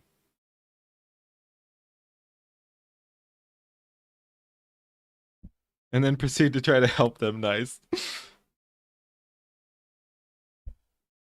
You're 6'2". Nice. All right. What was I gonna do? Oh yeah, let me check the gens because I know when one popped. I think it's still one of the bad ones. Hopefully the new one is better. So we'll run that again. Yeah, this is pissing me off. Hopefully I can get the freaking shotguns locked in. What do we got? Is this the one I already saw? Yeah, that's ass. Okay, this is a new one. It's probably also going to be ass, though. Yeah, it's ass already. Oh, that's a satisfying shot, though, but... Ooh. Dude, I'm just going to ditch the shotgun if I can't get this. Parts of it look so good. I love the animation style, but it's just not freaking working. Yeah, I'm about done with that. I'm gonna give that dude an AR. I'm gonna give that dude an AR pretty soon.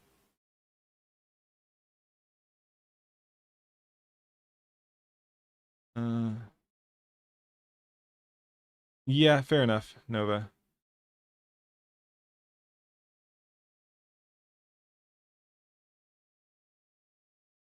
Alrighty, let's go ahead and check this out. Hey, Crawl Daddy, how's it going?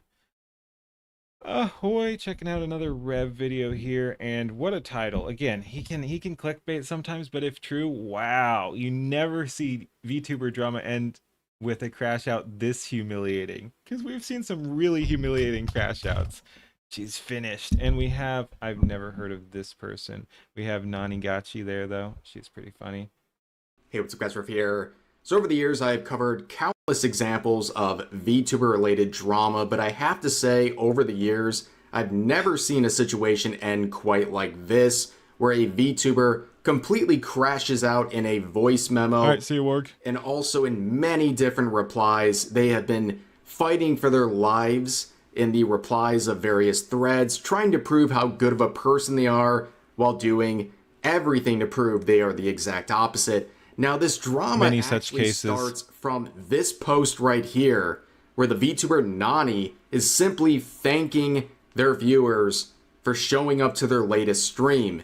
While one person had a very big problem with that, another VTuber would leave not only a very long string of unhinged replies, literally picking a fight and then eventually playing the victim, as we'll see. Many such cases. But they also left this voice memo. I've never seen anything like this. This might be a first in the VTuber drama history I've ever covered. They left a voice note going after...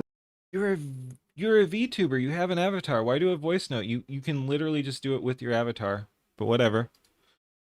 Nani, basically saying that they're jealous. Nani was cooking, many such cases. This VTuber is superior to them because they make adult content, while they also try to claim that Nani is committing crimes because of the tone of her voice. It is very unhinged, ladies and gentlemen.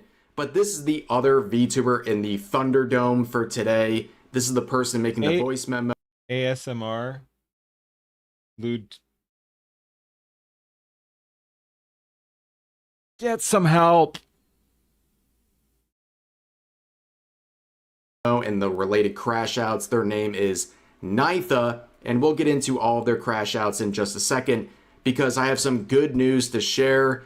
Now, a few days ago, I posted my latest merch drop with Uwu Market. It was to celebrate my birthday on the 23rd. You're 6'4". We're not talking about your hands. And I'm very happy to share that the only fundraiser component of this campaign, the Acid Wash t-shirt, is now fully funded with nearly a month to go on the campaign. Now, of course, I'll put a link to this campaign in the pinned comment if you guys want to check this out. I know a lot of people are really... Hey, Pain, and I'm going to start calling you Pain just to avoid any potential issues. Really excited about this drop. I won't bore you with too many details. I'll just scroll through quickly. We have the Acid Wash t-shirt as well as the hoodie, a hat, a mouse pad, jet tags, as well as a standee. Support on this campaign not only supports the channel in a very direct way, but also helps ensure future campaigns as well. And shout outs again to Uwu Market for being one of the most based companies you'll ever see out there. Now let's get back into the content for this video, which ironically enough begins with another situation involving some drama focusing on a VTuber by the name of Blue. This is a League streamer who's currently beefing in a multi-day conflict with a face camming League streamer. Dude, and it's gotten again, unless it gets really wild and you can actually farm it, the multi-day shit is just lame. Like, again, just fight someone once because it's funny and move on. Like, I don't know. It's just usually not worth it. Really toxic. What began as kind of dueling insults between the two of them has evolved into something much greater than that, where the face cammer is now accusing this VTuber of being a literal predator and promoting predator bait. Who's doing this now? Insults between the two of them has evolved into something much greater than that, where the face cammer is now accusing this VTuber of being a literal predator and promoting predator bait related content. I just want to show you a clip from this situation. I don't want to get too deep into the situation because it truly is a mess, but I want to play the clip to give you an idea of just how messy and toxic this is. I'm reporting that Kogma stream because he's really weird. Can we go report that Oh my god, look and listen to this dude. I mean, probably don't. It's painful. Oh, jeez. That was a bad pause, too. Jeez. This is. I'm reporting that Kogma stream because he's really weird. Can we go report that Kogma, please, girl? Who are you asking? Oh, thank you. We need to go report her immediately. Wait, casually telling his chat to mass report? Why? Why? What do we report her for, guys? Well, I don't know. What do you report her for? You said you had a problem with her. What's the problem? Report for that if there's a thing. Otherwise, you're fucking Quango, bitch. Jesus, that voice is grating, right? To report her for. I'm just gonna report her for hateful conduct. It's true. Oh, is it an enemy?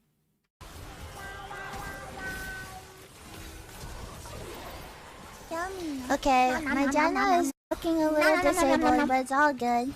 Why are you being a weird bitch, and why are you an ugly ass bitch whose mom doesn't love him? I don't know. I guess there's questions of the world that will never. This is. Wait, is she reading chat on that one? Did someone say that to her? Oh, what in the shit am I looking at here?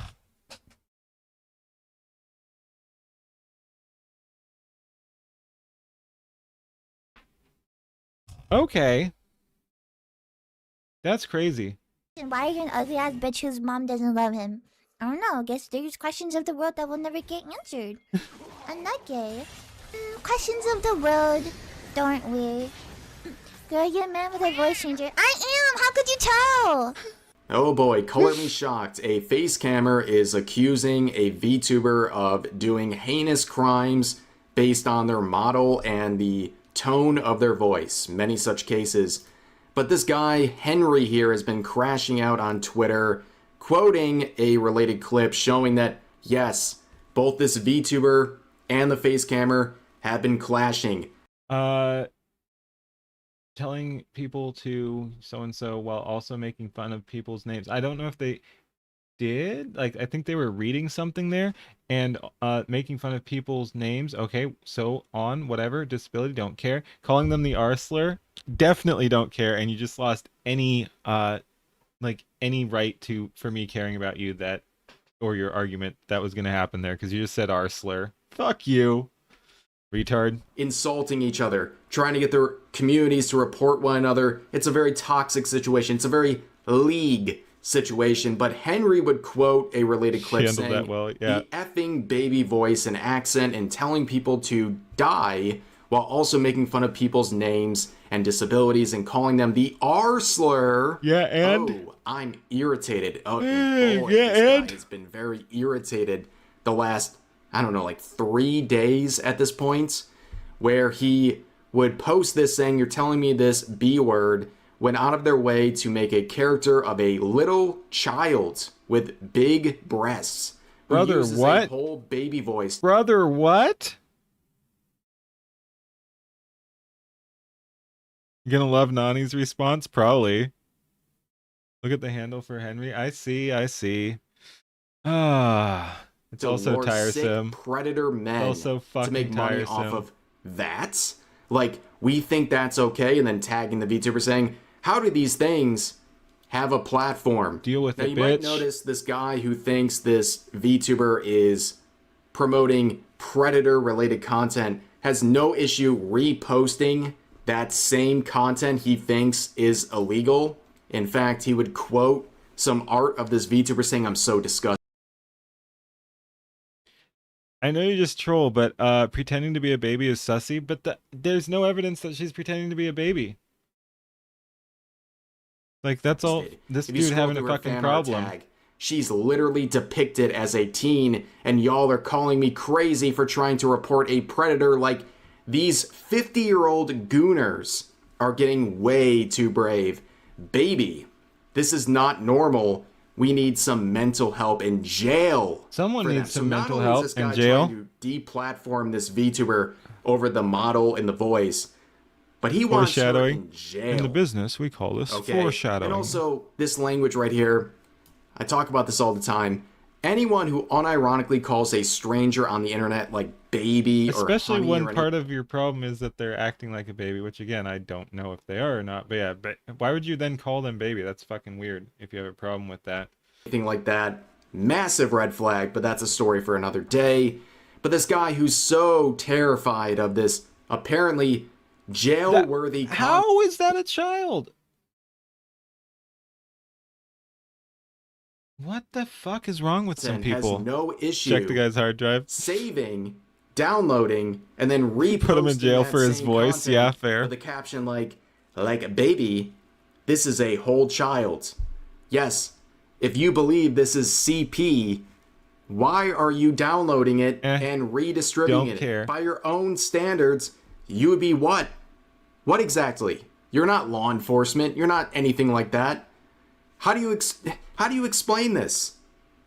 It's okay for you to do it, but it's not okay for them to do it. Like, your delusions are one thing, but you genuinely believe this is illegal material that should Yeah, I land love you when in they jail, say that that's and a you're child. saving Like, it to your nah, computer, bro. and then reposting it to thousands of users. By your own standard, what does that make you? But he Also, the goes way he even talks is further. obnoxious. Now going into the replies of the VTuber saying, oh, so you don't want to address your predator pictures. Good And then lord. he reposts Absolutely these deranged supposed behavior. predator pictures. Do you understand how hypocritical and insane these individuals are? But let's go back to Nani. Let's go. This VTuber has found herself in some controversy because of Slender framed anime style characters are instantly children now. What a world, right? the other VTuber we'll be talking about in just a second, but I think it's clear that Nani does not have an issue with people saying the word regard, quoting Henry and making it very clear that his outrage over the R slur is something they don't take seriously. Now, things would be very different when you look at the responses from That's not a Nitha, fucking child. who has a very different perspective, to say the least, on the situation, quoting a related post saying, hey, so when are we going to stop platforming pieces of crap like this, slinging slurs while simultaneously using a fake baby voice? Is actually enraging, by the way. First point, how do you know they're faking their voice? People say that all the time. They're like, oh, this VTuber is putting on a voice. How do you know that? Like, what is your proof that they're faking their voice? Yep. The voice of consent, ladies and gentlemen. Yeah, and even But if they would, who clearly cares? they want people deplatformed over this subject. And of course, the comments are not really going the way they expected, as you can see. And then people pulling out the shoe on head meme, to be expected, because the other VTuber we're talking about here makes adult content. And then someone makes a reply saying a self-admitted lewd-tuber is trying to pretend she has the moral high ground. Hilarious. And Nitha says, sure do. I do more for animals in the planet in a week. Yeah, try doing something for humans and get back to me, retard. You'll do your entire life. You're just another soulless crap lord. Hope that helps. So this person is being made fun of for being a lewd-tuber, and their response is, I do more for animals in the planet than you'll ever do in your life. Interesting. It's weird how... If I'm not already on a bunch of Fed lists for being way too based, I'm doing something wrong anyway, so there. This person And I've can never assume heard of that any of someone's these putting people on a aside from voice, but we have Nanigachi. to assume that they're telling the truth when they do more for Streaming animals. by in the nature is performative. If putting on a voice is fun for you, it gets you clicks, why not? Yeah. Yep. Again, I just get on here and be a slightly louder and more boisterous version of myself, except when I'm really fucking tired. But aside from that, it's just me. But yeah, no, again, like, you can do it many different ways. And some people do put on a whole character, and that's fine too. Fedlit got us there already, yeah. Planet in a We're all week on Fedlit's that list. other users will do in It's their called entire acting, life. yeah. Very interesting stuff. But we see another reply saying, I don't know this person, nor do I care about the content they make, but crying and moaning and asking to deplatform someone because they said something you don't like is peak mental regardation. Don't watch them if you don't like them. Don't watch them if you don't like and them. Nitha says, oh, bad people don't deserve... I fucking hate these people, again, because there's no logic here. That's not an argument. Bad people don't deserve platforms. But you're saying that this is a tyrant right here. Like, look at the begging of the question going on here. Bad people don't deserve platforms. Is saying that someone has to decide who is bad, and this person knows who is bad, and basically everyone in the world has to agree with this person's take on that. Like, that is just textbook tyranny. Bad people don't deserve platforms. Okay, good job, buddy. Good job. Platforms. It's really that simple. So by their standard, and a standard I've seen across all of these activist VTubers, Fascist, is that, yeah. if you're a bad person, you don't deserve a platform. And by bad person, it means someone who has a different thought process, different political views, or says things that make them upset. Many such cases. Other something people. But you can see this is the post that would really spark unironically actual drama fascist, where yeah. Nani very aggressively. But you don't sound like a pirate. My immersion is broken. Anyway, here's Nashville. Yeah, I'm not much of an actor, even if I wanted to be. Like, despite being a internet pirate, I don't really do the whole pirate voice. I should. It'd be a fun bit, but no, I do not do the pirate voice.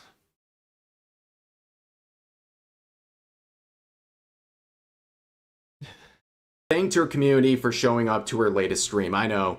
She was basically asking for this reply right here, where Nitha would say, "Have you ever thought about shutting the F up?" LOL is the Nani would correct reply response, saying, yes. LOL, Oh. showing hidden replies that Nitha was very triggered by, obviously, which is very interesting because this post, as we just saw, she replied I guess to it. Nani said it first too. Have you considered shutting the fuck up and minding your own business? So she replied, didn't like the fact that they were ratioing her, so then she hid the reply. Cowardly stuff. But Nitha Was would the reply pirate drinking? saying, Yeah. "Yeah, you're hidden. You're talking to a different person, but anyways. I don't need a pick-me and her army of incels on my post. You want to talk your crap on Discord, I'd be happy to." Oh, she used the incels word too. Wait. Nah, I'm not even gonna go there. Oh, Nani, let's go. Oh, and the fucking shilling too. I'd be happy to talk on voice, sis. Yeah, so you're farming for attention. Looks like you're getting it, but not in the way you wanted. Holy shit, and she's getting absolutely fucking ratioed too. Let's go. Dude, fucking Nani. I love it. Chat on voice, sis. The TikTokification of how these people speak is very interesting. But of course, they're using the insult pick me, right? They're saying pick me, and then saying that incels are not real. Those who use that word are enablers. Enabling what?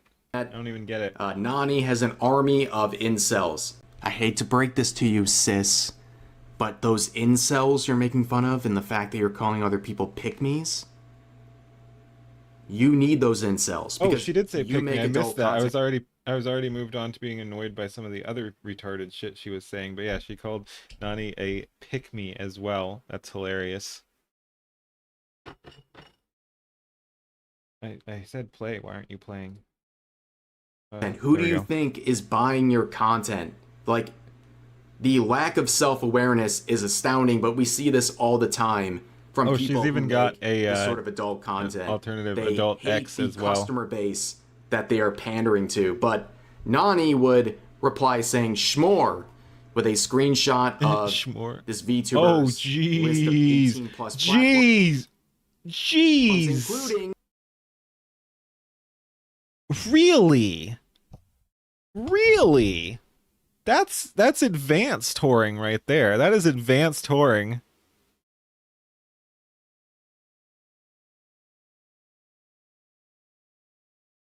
Oh, come on. Come on, Marks. the hub. Now, for those who don't know, there was such an influx. There was such a high level of illegal Get the content, flamer. including content featuring children, abuse material, that the hub a few years ago had to wipe out 95% of their content because there was so much of it, they didn't know what to do other than to basically nuke their entire platform. Okay? And somehow, this knife Heavy flamer for sure. Ooh! which is a whole nother conversation, but once again, everything sparks ideas when it comes to AI generation. I'm like, can I put a flamethrower in my AI video as well? And the answer is yes. So what do we got? Keltec, Tommy gun, flamethrowers. Yeah. something to point out. Nitha would respond to that saying, I can hear your weight in your voice. Whoa! That is a good one, That though. I do sounds a like that, though. I do like that. Again, here it's just fucking coping because she got fucking roasted. But I do like that I can hear your weight in your voice. Like, it's fun to just jump on someone's insecurities like that. Not that I'm saying she's insecure on that. This is just cope. This is just lashing out. But it's a good insult when used correctly. Just call someone fat for their voice. It's funny. But yeah, no. And I don't know, man. I don't know. A little fat phobic. That doesn't apply here. I thought this was the progressive person, ladies and gentlemen, and now they're fat shaming someone for their perceived weight based on their voice. Not only will they'll call you a predator if your voice is too high, but they'll also claim you're fat. Very interesting stuff. But they continue on saying, I think your followers, if they knew your size, would leave you because they're all terrible people just like you. No, like, okay, even if that were true, let's say for the sake of argument that Nanigachi is obese or something like that. It doesn't change the content in the slightest. It doesn't change the content in the slightest, or the avatar. Like, whatever. You don't ever know 100% who is, well, hell, you don't even know like 50% who is piloting a avatar online. That's kind of the whole point. So yeah, even if Nanigachi pilot were ultra fat, yeah, and whatever, get less fat obviously for health reasons, but other than that, like, no, who cares? Yeah, one thing about good people is that they never have to tell you how good of a person they are. Dexter is savage, and, yeah. When you're constantly saying everyone who's mad at me is a terrible person, it seems a bit insecure, to say the least. And Nani would say this, the Schmore continues its rambling, not remembering it's only good for opening its legs and not for its mouth. And then Nitha says, pick me, and no other rebuttal. You don't have anything to rebut. I love when they're like, oh, you're not making an argument when you don't bring an argument in the first place. It's like, you have not made an argument. Nani's fucking roasting you and you don't even realize it. I'm shocked. Pick me is such a lazy and tired insult that people use when they have no other, like, real criticism to ever launch. But Nani would add on saying, here's my weight, by the way. You're actually regarded. No wonder you have to make adult content. Get lost. And Nitha says, what does that mean no about wonder weight, though? I don't get the picture. Is it a video or something? I don't know. You have to make adult content. Get lost. And Nitha says, you seem to have a lot to say though, sis. Stop it, dude. You're I saw fucking you pissing didn't me off. Respond to my offer. So let me try again. How about running your mouth over VC since you have a lot to say? No, ignore this bitch. I don't think people want to talk to you. Yeah. That's really it. I don't think people want to put in the effort to talk to you on another platform because they're seeing what you're saying on this platform and it's that bad and that pathetic. She already said it's not worth it. Like, you have not built your brand in a way that people should care what comes out of your mouth. That they don't want to put in the extra effort to come into your Discord and talk there. But anyways, Nani says, why the F would I talk to a prostitute? LOL. I think I'm going to have to pass, and no, I won't sub to your OF. Sorry. And Nitha says, that's what I thought. You're pussing out. Dude, I hate when people act like someone has a obligation to talk to you or you're a pussy. Like, there was no promise of debate here. So if Nanigachi had been like, yeah, I'll debate you, and then was like, nah, actually, you're a whore and I'm not going to debate you or something, like, yeah, that would be worthy of criticism because you said you'd debate. Like, why aren't you debating? Yeah, that's some weak shit. But there was never a debate scheduled. So what's this? You're pussying out, brother. And that's much better than sis. But yeah, brother, there was no obligation. Keep hiding behind that keyboard and your army of incels, sis. I hate this person. Yeah, and no, I'm looking at the ratios too. But yeah, this It's all so fucking tiresome. As expected, keep hiding behind that keyboard and your army of incels. Sis, you're a VTuber. Talking about hiding behind a keyboard. That's what people say about like she's getting VTubers bodied, and, like, yeah. nons online. What? Friendly fire, I guess, but not. She's getting boned and not in the way she normally does. Nani says, "Didn't you hide my effing reply off your post? Are you genuinely regarded? Like, serious question. Are you mentally inept?" And Nitha says, "Removing your ability to get attention from my post is now coward." You're looking at attention from her and demanding that she talk to you in voice while you're hiding her replies. And is she actually just not perceiving Nani's point here at all? I mean, I think that's kind of the thing. She's just fucking dumb. Like, she all accusations made against her is correct, it seems like, so far. Like, she's retarded and a whore. Babe, I'm telling you, the way these people speak is a massive red flag. They all... she's trying to farm content with cheap insults and failing at rage baiting. Yes, failing epically. Gets so much... Wait. It gets so much better. We're not even to the good part yet. Let's go. All do the same thing. They all speak like this. But anyways, you were afraid to talk to me with your voice. That is most definitely a cowardly move. You thought you ate. Oh, TikTok language too. My goodness. And then Nani says, "I don't need attention from your post. You hid it because you didn't want any more negative attention on it. That was 99% of every comment on it, so you were the one hiding it. It's really not hard to grasp if you have an IQ above room temperature. Yep. Unfortunately, you don't. Reminder, you make adult content." That's great. And you can see this part right here kind of looming cryptically. Very threatening aura right here. Are you watching? Nitha would do a voice memo response. Wait, so that we're gonna listen to. Oh my god! So because Nani wouldn't get into voice with her, she just dropped voice recording. That's super cringe already. Right now. Now I know some slur slinging. Pick me is not on a moral high ground pretending to be better than me because I'm an adult and I do not say for work content. Honey, you say slurs. You're racist, you're homophobic, you say derogatory slurs. Yeah, this person's retarded. For attention with a lolly model to be pedo bait. Honey, there is no comparison. You've lost. And all of these chronically I thought I couldn't hate this person more. Holy shit. White knight you when they see these Holy posts, but just fucking remember one shit. thing. You know who your target audience is. You got them already. We both know what you're doing. Talking like this in your voice so people watch me and find me interesting? Retard.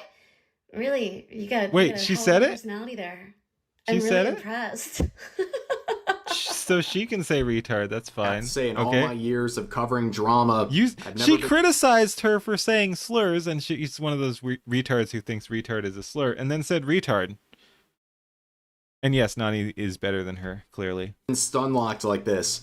This is like some evil villain monologue where this person is basically saying they have won the situation. They have declared victory for themselves. Wait for it. We're still not at the best crashing part. out and making an absolute fool out of themselves.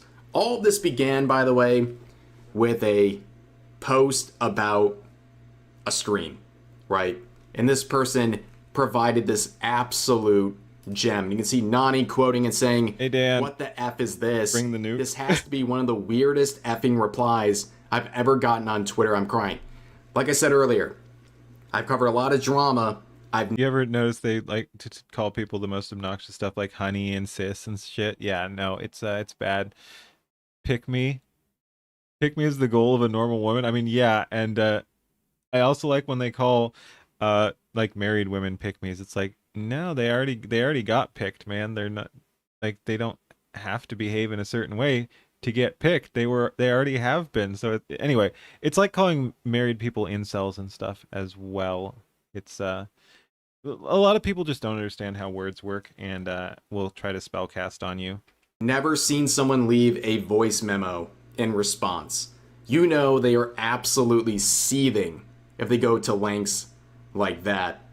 But of course, there's another discussion to be raised here because we're talking about the tone of someone's voice. If your voice is too high, you must be faking it, and therefore you're some sort of a terrible, awful person. And in one of the previous threads, you can see someone saying Lily Pichu has a high voice, and no one is saying that stuff to her. Blue is literally a VTuber, predator baiter, go argue with a wall. And Nani says, in quotes, literally a VTuber, end quote, so effing what? That's the thing, right? So I guess in the minds of these woke people, if they hear a high-pitched voice, it's fine until it has a VTuber model. Then it's something to accuse them of literal crimes over. It's absolutely insane. And I think the irony here is that Nitha follows Lily Pichu, which again, she is someone with a high-pitched voice, irony, though? and she's been accused of predator baiting. But now all of these people are okay with her, and she's done nothing wrong, by the way. But they're okay with her, but now they're canceling someone like Nani or Blue, claiming that they're predator baiting because they have a high-pitched voice, plus VTuber model. That's really all they got. And as you can see from this post from Nani, they say, I never know what to put in my Twitter bio. Thanks, weird Twitter people, where you can see Nitha saying, you cater to bigot, racist, homophobes. And another person saying, yep, literally a VTuber. Literally a VTuber. So, bio has been adjusted. Nice. Very based. Very ladies based. And gentlemen. But Nitha was not done. The crash out has not ceased. So, they have continued. Where one user says, you're instigating fights, and they respond by saying, nope, I defended myself. By showing this screenshot, which makes no sense when you look at the... Wait, so you're just instigating fights just to farm clout and viewers? No. Nope. Chronological order of events here, where they made this reply to a post talking about people showing up to Nani's stream. Then, you can see another user saying, pick me and incel are the most regarded insults from Fansly girls. Your whole business model is getting incels to pick you to spend their money on. And Nitha says, incels don't spend money on Fansly girls. Incels are women-hating, perpetual virgin edgelords that hate women because women won't let them touch them and type angsty paragraphs and slurs from their parents' basement. My guy, look in the mirror. You are the definition. Okay, again, she's an actually retarded whore. Like this. Incels don't spend money on adult platforms. Nitha, that is your fan base. That is your livelihood, is appealing to people who are paying you to see your body or your content because they can't get it otherwise. You are insulting your own customer base. How do you not realize this? It's actually insane. But they would double down, saying, Happy Monday. Now, they had other tweets. I didn't screenshot them. They deleted all of them. They were still...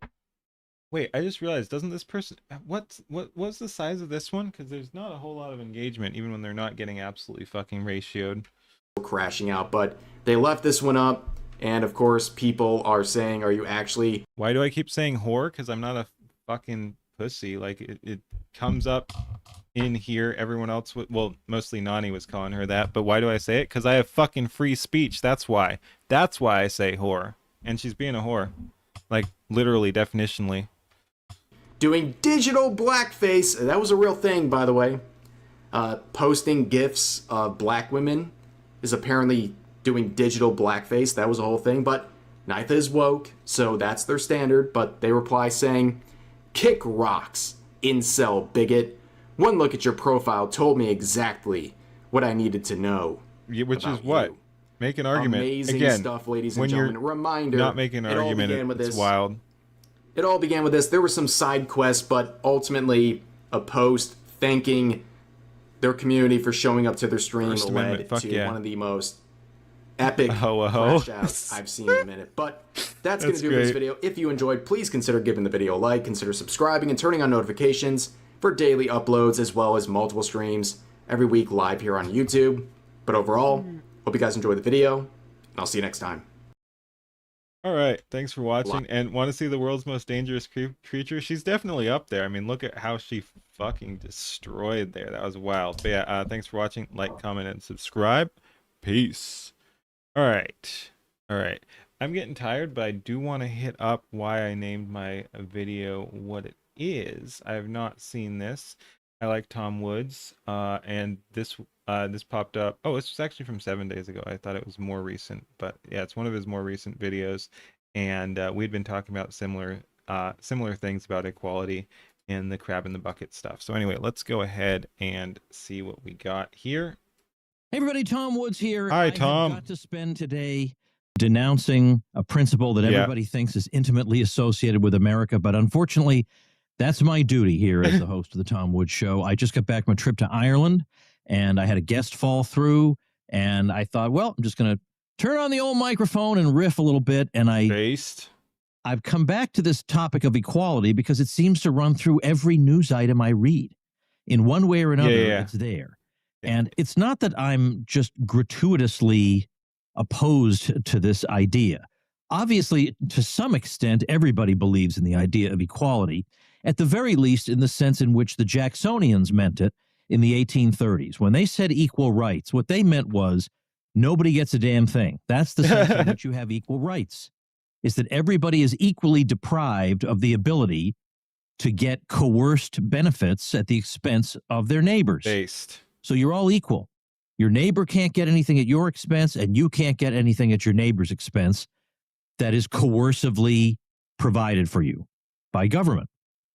So from that point of view, any normal person, I think, believes that. At least on some level, they believe that. Equality and equity are both gay because they do get used interchangeably. So yeah, no, fuck that. And we've talked about it before. It's not that we want people to be oppressed or anything like that. It's that the idea of striving for equality or equity, they confuse equity for equality. Again, it's not people confusing it. It's the narrative has confused it. Like they've intentionally conflated both and used both to represent terrible ideals that we should not be striving for. Again, if you actually want people to have equal opportunity, you should oppose equality because it always gets misapplied. It always tries to cut everyone off at the knees. Well, again, it tries to cut the successful off at the knees to match the underwhelming power level of the masses. So equality, equity, call it what you want. It's always going to bring about that resentment, and as a policy, it's going to be tyrannical because it's trying to enforce that level of mediocrity on people. If you're going by equality, you're going by the average. So you're by definition going to pull a bunch of people down, or you're at least going to try to, and it's a stupid fucking ideology. And again, you can call it whichever one you want. That we shouldn't be able to do that to each other. But that is as far as it goes. Because equality, as the great Emmy Bradford put it. Now, Emmy Bradford, he was nominated by Ronald Reagan. He was a professor at the University of Dallas, professor of English. He was nominated by Ronald Reagan to head the National Endowment for the Humanities. But the neocons prevented that from happening because the neocons are against all good things. They're not just terrible on foreign policy. They're against all decent things. They replaced him instead with the complete non-entity Bill Bennett. Merritt, and yes. If you could look at Bill Bennett's dissertation, it is a pile of nothing. Absolute pile of nothing. That's who we got instead, was Bill Bennett. Pat Buchanan is flirting with fascism. Bennett was who we got instead. Anyway, Emmy Bradford was an actual thinker, and he said that the idea of equality is the antonym of every conservative. You have the right to pursue happiness and property. I mean, you have the right to pursue whatever you want, including bad things even. Like, well, it depends on how you're defining right. Like, you have the right to try that. Like, because you're talking about pursuit. Anyone can pursue whatever they want. I think as a society, we shouldn't get in the way of pursuit of happiness and property. I mean, that's built right in there to the founding of the country, basically. hopefully I'm still online. I just got a brief reconnect and reconnect and disconnect and reconnect, but it was instant, so I think I should still be online. Let me just double check. Oh dear. Okay, yeah. Yes, cool. We're working. That was wild. Yeah, we're up, right? We're up. Yeah, I'm seeing on both platforms. We good. All right, good.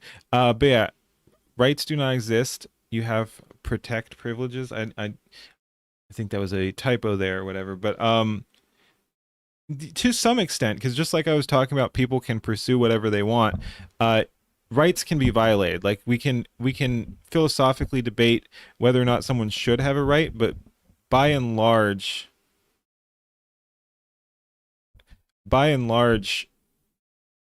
rights are only as strong as the protections for them. So like you can, like, that's the thing.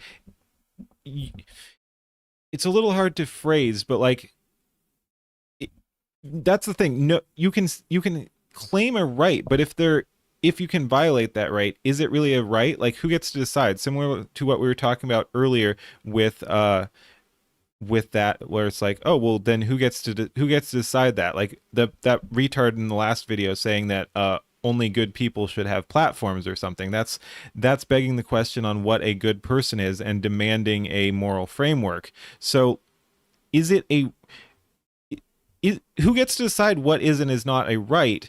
And if a right can be violated, is it a right? So again, there are plenty of things that should be a quote unquote human right, but you can still violate them. Like people violate human rights all the time.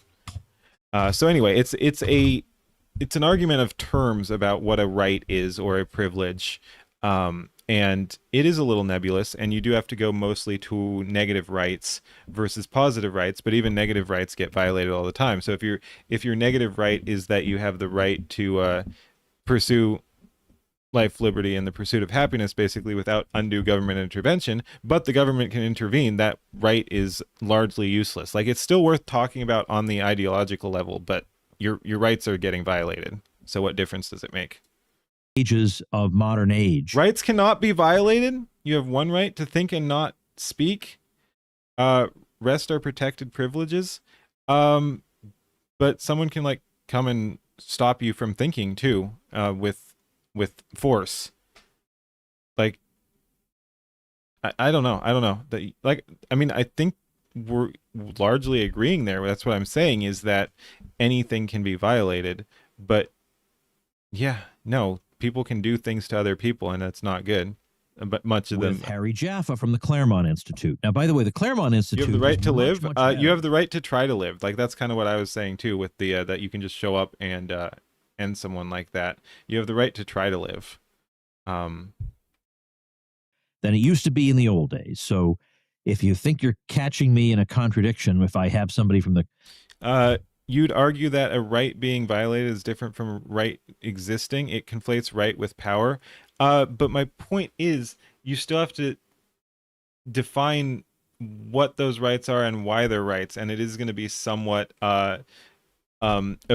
subjective, because again, like, I can say this is a right, you can say this is a right, and you can't even, like, you can make the, well, again, it's not a good argument, but you could make the argument that you're entitled to welfare or something like that. Like, you can make the argument for a positive right and then claim it's a right. That doesn't make it one. So, and likewise, if a right is just getting violated, like, who gets to decide whether or not that is actually a right? Again, I agree that there are human rights and that they get violated, and that doesn't make them not rights necessarily. But it also does bring into question how important the term right is. Claremont Institute on. It's because they're much better now. In the old days, they had some kind of statesman award, and this was like 20 years ago, and they gave it to Donald Rumsfeld. Who gives Donald Rumsfeld any kind of an award? So they're better now. Tend to be negative rights. Yeah, yeah. Had this again, because I'm not sure there is a single positive right, because again, a positive right is demanding slavery from other people, basically. All rights are protected or enforced by lead, to some extent, and forth because Harry Jaffa thought equality was the central thing. And what's funny is that killing does Jaffa not violate was that very, right. very Sure, much it does. opposed to, let's say, the organized political arm of the LGBTQ movement, such as it. A right is, and we're gonna have to go back to hear that. A right is a term used to make you placid. You won't protect or defend something you think you are entitled to. Hence, why you Yanks have never defended the Second Amendment. Basically, somewhat agree, and I've talked about that principle before. It's similar to why democracy is fake and gay, is it gives people a false sense of security that they're being represented. Geez, but yes, if you believe you're in a representative system, you are less likely to call into question all the ways you are not being represented. Like if you have a king and you're getting fucked over, you're going to be like, hey, this king's at fault for everything. If you're in a quote unquote democracy and bad shit is happening to you from the government, you're going to be like, oh, well, the wrong people are in power, or, you know, no one's perfect, but at least we're being represented. Like, yes, a bunch of these people suck on both sides or whatever, but like, oh, you know, at least we are a democracy. Like, that's a good thing. So yeah, it's a false sense of security. So I agree to some extent on what you're saying there. Jaffa was very, very much opposed to, let's say, the organized political arm of the LGBTQ movement, such as it was in his day. Exactly. That's a good point too. We still have our guns. Do you, non-Yank? Like, yes, we should have access to more of our guns, and we have definitely let them violate us. But yeah, no. I'd still take the American system when it comes to guns over most other places. Thing. And what's funny is that Jaffa was very, very much opposed to, let's say, the organized political arm of the LGBTQ movement, such as it was in his day. And yet, in the name of this god of equality, Jaffa, after his death, found many of his writings on the subject simply purged from the Claremont website because equality marches on. Death Stars for everyone. I lost my Death Stars in a boating accident. That was what Bradford was warning about. It got to the point that it caught up even to the champion of equality, Harry Jaffa himself. And because he had violated the principle of equality, apparently by having the wrong views. I was going to say, yeah, the wrong opinions, I guess. Quote unquote rights LGBTQ people have. And of course, he believed they have all the same rights as everybody else. They don't have special rights. That wasn't enough. And so those things even were purged from his own body of writings. Unbelievable. So what Bradford was trying to tell people was that I understand that it sounds pretty, but where it's going to take you, you can't know. And you can't stop it. Because once it starts, it doesn't stop. It's like what Edmund Burke called the armed doctrine of the French Revolution. That it's always that it's violent. It's always looking to. There's been a massive expansion of the Second Amendment rights in the past 30 years after decades of oppressive era crap. Just look at yearly map of constitutional carry. That's true as well. I would have to look into that, but I do know it has been expanding, and there has been more focus on a bunch of that, as well as various other things that are pulling some level of power back to the states. So yeah, there's a bunch of things moving in the wrong direction, but there's also someone's going in a indecent direction. And yes, I wish we were going more based on the guns. There have been some failures as well, but no, that's a good point. Is things are largely going in the right direction on that. Again, we still need machine guns and suppressors and do away with taxes and registration and all that, but that's a long way off, and part of that is just baked into the system in general, and problems in the systems, not just when it applies to guns. Equality, the unknown ideal. All right.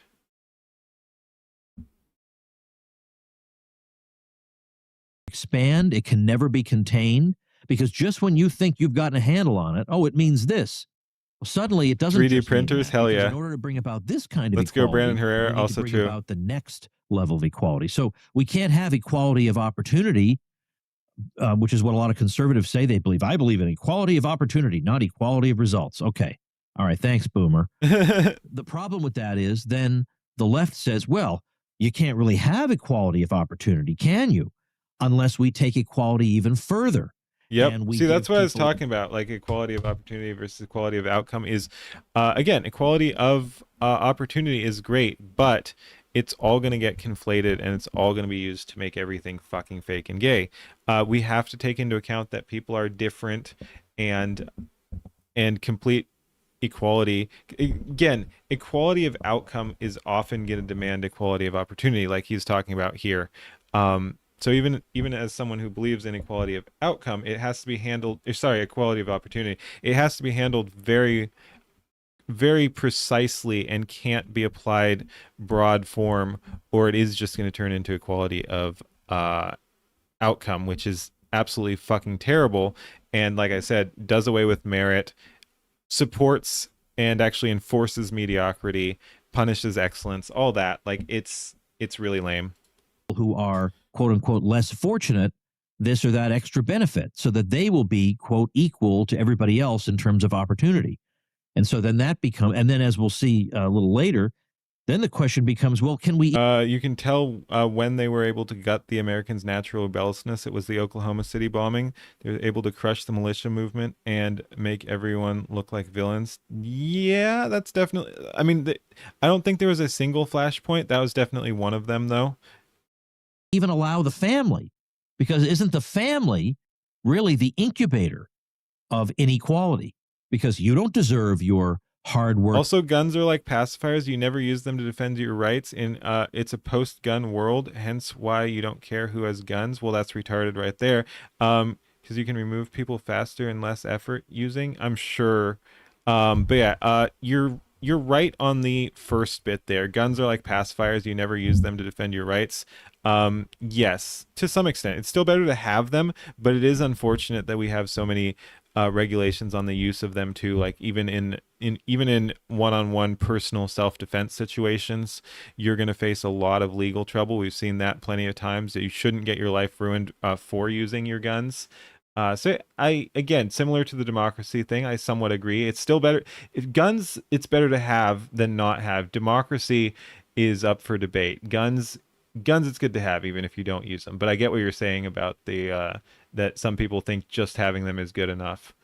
Part of the whole reason for having guns is that the threat of using them. You don't even have to use them, but you have to be willing to use them. And by and large, we are in a society where people are not willing to do that because it would just be so far outside the Overton window for now. So yeah, you're correct on that. Parents who teach you right from wrong and give you special advantages. You did nothing to deserve that. So why should you enjoy that? So you see where all this goes. You know, just when you think, well, I just want equality to mean equality of opportunity and not of results. It never means that, because then they'll carry out equality of results because that's the only way they feel like they can prove that equality of opportunity was actually attained. And it just never stops. Then we have to bus people to get to particular places, to particular schools. Ooh. Then it's we've decided that men and women do not exhaust the list of sexes or genders or whatever. And so now we have to have another layer of equality. And you notice what layer of society benefits from this consistently, and that's lawyers. This is a lawyer's paradise. Lawyers selfie defense thing. I like that. I know you mean self-defense, but yeah, that's funny. On the self-defense thing, there are services that you pay monthly fee with a company and they provide you a lawyer on retainer specifically trained in gun laws in your areas. I know, and that's fake and gay too. Sorry, not fake, but it's gay that we are in a system where you need to pay additional taxes essentially to be protected if you ever have to actually exercise your rights. Like, that's pretty lame. Again, if you're worried about that, it is a good service to have, yes, but I resent the need for that, and it's a different issue, but I resent I resent most insurance, especially the stuff that's state backed. Like it's really lame that they force you into it, and just like with a bunch of the other state backed stuff, it drives prices way up. Insurance can just do all kinds of lame shit and fuck you over. And you're required, basically coerced business. And I know I'm getting tangenty a little bit because gun insurance is not coerced business exactly. Again, the system being what it is somewhat coerces that, but it's not coerced in the same way as a government tax scheme would be. But yeah, it's lame. We'll never stop finding work to do in this kind of society. Well, oh yeah, it's anyway, handy. This all kind of came to my mind because it's some time ago now, I guess probably about 3-4 weeks ago, at least 3 weeks ago, Mayor Mamdani in New York City. Which again, we've talked about this before. It's wild that an actual socialist is like self-professed socialist is in charge. I know we have a bunch of socialists in charge. Most of the government is fucking socialist, but yeah, an actual open socialist is running a big city. Announced a 2-year rent freeze. And I've seen a lot of people on what I might describe as my side of things suggesting that, well, what he needs is a copy of Economics in One Lesson by Henry Hazlitt. That ought to set him straight. And, or that getting people to read economics books in general will help solve that problem. But I don't really think so. And I know you might think I'm being unkind because of the words I use, or might use, but I'm afraid I just have a habit. We are more communist than China these days, and it needs to be reversed. That is interesting. I'd never really thought about that. I know we are very communist. Again, we've gone over that as well, the 10 planks of communism and how much we meet those definitions. I had not thought to compare it to China. I think China is still probably more communist, but it's a compelling argument. It's a interesting argument. It's an interesting thought experiment, and China might actually go both ways. It might be more communist and more capitalist at the same time because they are at least China pushes capitalism more than we do probably. Like for all our cheering on societally of capitalism, we don't actually do a whole lot to reward or push capitalism. And for all China's faults, they do be loving their capitalism too. They don't really say it in those words, but they have they inject capitalism into their sectors. It's controlled, it's managed, but they probably do celebrate capitalism more than we do, which is wild. So I would have to look into it to see if they are a more capitalist system, but they are definitely. I shouldn't say definitely, because again, I haven't looked into it, but there is an argument to be made that they are a more pro-capitalist in stance, in policy system. That doesn't mean their overall capitalism level would exceed ours, but they have more pro-capitalist attitudes, which is kind of wild because they're fucking communists. Using unkind words for people who actively promote or are complicit in the destruction of society. We can start small, abolish Social Security. I actually have a nuanced take on the Social Security thing. It's a system that people paid into against their will, but they still paid into it. So I do want people to be paid out for that, even though it's a scam to begin with. But yes, we should wind down Social Security. We should unmandate it so you no longer have to pay into the system, and make it voluntary if we're going to do that. Maybe replace it with private sector entirely.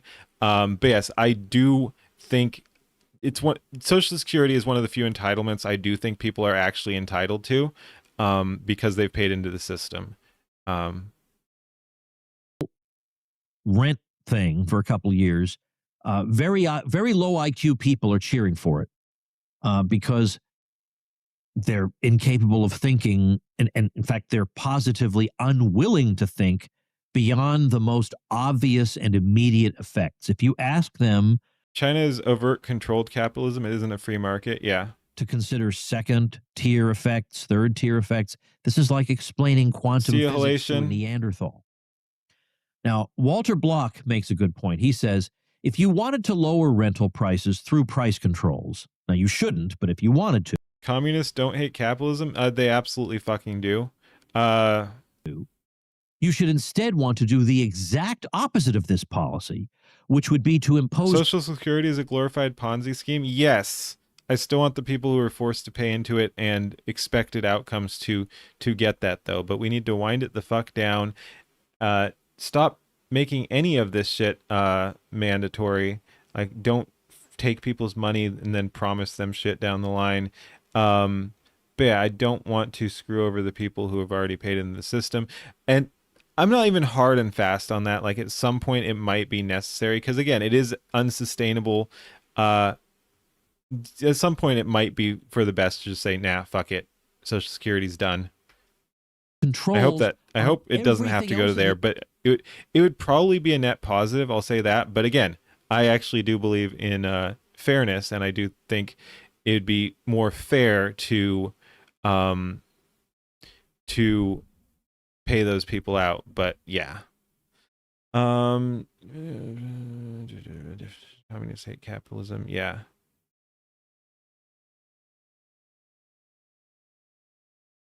Okay. No, it's not our fault. Boomers got scammed. It wasn't scammed. We were all getting scammed. They got their money taken by the government. Mandatory insurance scam. Yeah, that's what I was talking about. China's corporatist, not capitalist. It's a fascist economic system. Absolutely do hate capitalism. Communists do. Yes. It's like their core thing. Go read Marx. I read some Marx on stream. Thank you, though. The economy except rent. 50 years ago, commies had a plan. I might have even seen that one by Basecamp. But maybe we were gonna and did something else instead. Looked at one of their other ones. But yeah, I had that on the list. I don't remember if we did the full thing. Then all kinds of entrepreneurs would flock to build rental properties, the one place they could actually make a profit. And that would push supply up and rental prices down. Now, I've had Perry Metzger on the show. We were talking about AI. But he wrote something helpful on so-called X. So-called X, I like it. About rent control in New York.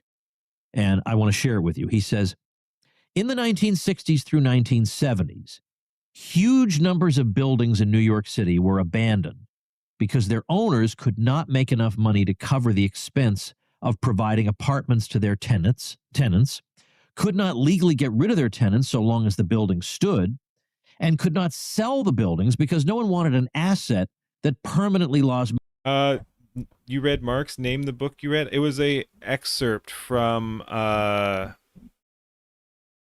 Communism or whatever. I forget the exact name, but it was the focus was the 10 planks of communism, because I think that's pretty interesting. And just how many we are currently under. But yeah, it was an excerpt. I forget which book it was from, but it's a very interesting thing, because again, we are in a communist system. Communists are running shit, and that's why everything sucks so bad, because communists are fucking retarded. Money month after month. So the only non-destructive recourse they had available was to disappear. And so thousands of buildings eventually had their landlords vanish. A relatively small number of landlords hired arsonists to burn their buildings to the ground, because the destruction of the building was incentive structure. Literally the only means by which a lease could be broken, leaving them at least with a vacant lot that didn't cost them money. Large chunks of the city started to resemble a war zone. That's Perry Metzger. So you didn't read a book? You read a section of a book? I never said I read a book. I said I read Marx. I said I read Marx on stream, and I did. Lamau. Well, somebody else on shifted X the goalposts big time. I said I read Marx. Analysis of rent control. An analysis, by the way, that is entirely correct. And it ran as follows. Yes, your rent is frozen. So is the landlord's budget to fix your heat, your leaks, and your broken freezer. But don't worry, when nothing works, at least the number on your lease stays the same. You can admire it while you eat out. And the rent won't rise, true. Best thing Karl Marx did for society was die. That wasn't good for society either. It wasn't bad for society, but just point is, he'd already done so much damage. It doesn't, like, his death was irrelevant. So no, him dying was not good for society. Karl Marx did not do anything good for society. They're fighting in the chat, yeah. Because no one builds apartments he's forbidden to price. So enjoy the same aging unit for the next 30 years, paying yesterday's rent for tomorrow's ruins. Freezing a price doesn't freeze reality. It freezes the supply, halts the repairs. Who's playing dumb? Who's playing dumb? And ends the building, while the line of people See you, waiting for Nova. an apartment grows longer every year. But feel the warmth of collectivism, everyone equal, shivering together in identical crumbling units, sharing the broken elevator and the dead freezer as one community. The number stays the same. That was the promise, and that is all you'll get. Hey, folks, you know those celebrities and business people who say, And once again, it's polite to watch ads, but this one's not super relevant either. You have to be making a lot of money. But yeah, if you want tax advice, check out Agorist. Matthew, and power by one of the most woods. Take the first step to keeping what's yours. Now, one of the most obnoxious progressive accounts on that platform, an account run by a person who is resolutely determined not to let knowledge defile his civilization-destroying opinions. That's a good way to put it. Because you remember what I just read, we began with the landlord's budget to fix your heat, your leaks. I was never a commie, but I hung out with some commies and stuff and didn't see a whole lot of problems with it. Like when you're young, you do retarded shit like either be a commie or I think communism has some points. Well, and again, like it has a fair few that would be like with a lot of resentment based systems, it will correctly point out some of the flaws. Like communism has some points, but considering it does not have any good solutions, it's a useless, well, beyond useless. I was about to say useless and toxic, but it's a beyond useless and toxic ideology. But yes, it correctly identifies some of the problems, but often not even that, because it's so resentment based, it will misidentify even the problems, but it does get some of the problems correct. Your broken freezer. But that's not saying much, again, because it doesn't have the right solutions. Landlords are required by law to provide those things. That's the progressive brain. Well, there's a law, so I guess it'll happen. And so I replied to that by saying, your entire worldview is based on the military. Yeah, I was going to say, that's fascist right there. Everything will work out great. Don't you know we have a law that requires that thing? Therefore, that thing will happen. And that truly is the progressive worldview. If we want something, we Many simply such demand cases, it. Dark. There's no such thing as trade-offs. If we shout something through a bullhorn, it will happen exactly the way we want and with no collateral damage. And it's because of this juvenile worldview that they're so contemptuous of people who disagree with them.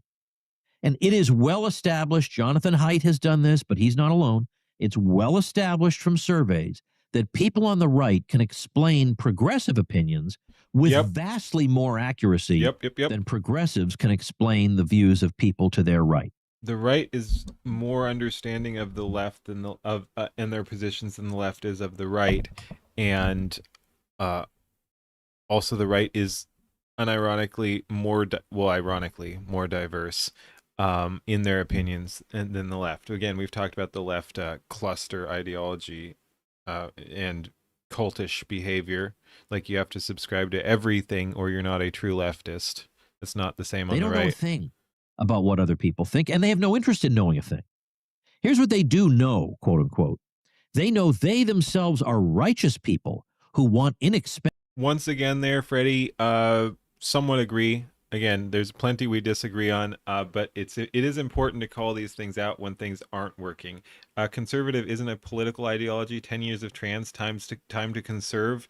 Yes, and there's a reason we criticize the conservatives for being progressives going the speed limit. Like, when you've let society decay to this point, conservatism is better, but it's not enough. It's not enough because conserving what our current system is not worth it. We have to input the conservative ideals of wanting those things from the past to be conserved, but we have to recognize that they've already been stepped over so much. So to be an actual conservative, you have to be a quote unquote regressive, and a lot of conservatives don't have the stomach for that. So you're somewhat correct that conservatism is again, it's not as flawed as the other ones, but conservatism, as it is often implemented, is a very flawed ideology in itself, because we can't just conserve.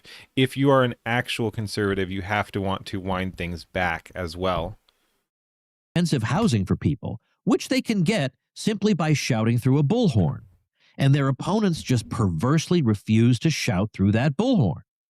If making demands is all that's necessary to bring about the social result they favor, then the only reason someone might not join them in it must be pure. Dad was a socialist, but he despised communists. Thomas Sowell has best arc from communist to capitalist and base take. Nice, yeah. He's good. Undervalued American, yes. If you call yourself a conservative, you have no valid political opinions. Nah. Again, there are some flaws there, but that's not true. And again, I'm more likely to a conservative is more likely to have ideas that align with mine than most other, and especially mainstream. Like if I have to take opinions from either a conservative or a progressive, the conservative is going to be right almost every single time in as it comes to being more in line with my opinions, which I obviously think are correct, or I wouldn't have them. Wickedness. They're incapable of conceiving of any other reason. Very hard to debate with such people. As a matter of fact, this is a time when it helps to recall Jeff Deist's phrase, post-persuasion America. That's where we live. I could run through the standard economic argument against rent control at greater length than the passage I shared with you earlier. Every aspect of that traditional argument against rent control is correct. The economists are completely right, and yet none of it would change the minds of 98% of people cheering for this policy because they are not motivated by reason. You don't believe me? I'm being too uncharitable? Check out the social media discussion on the topic. It consists of people taking bizarre delight in wishing impoverishment upon people whose crime is to have made rental housing available to the public. Yeah.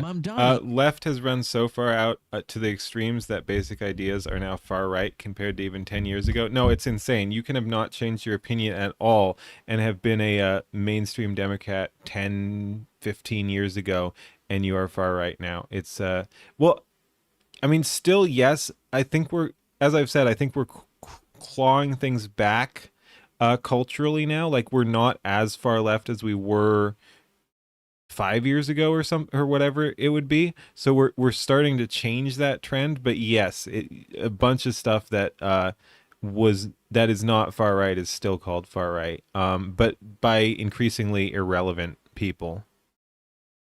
He himself may not be quite Einstein, but he's no fool either.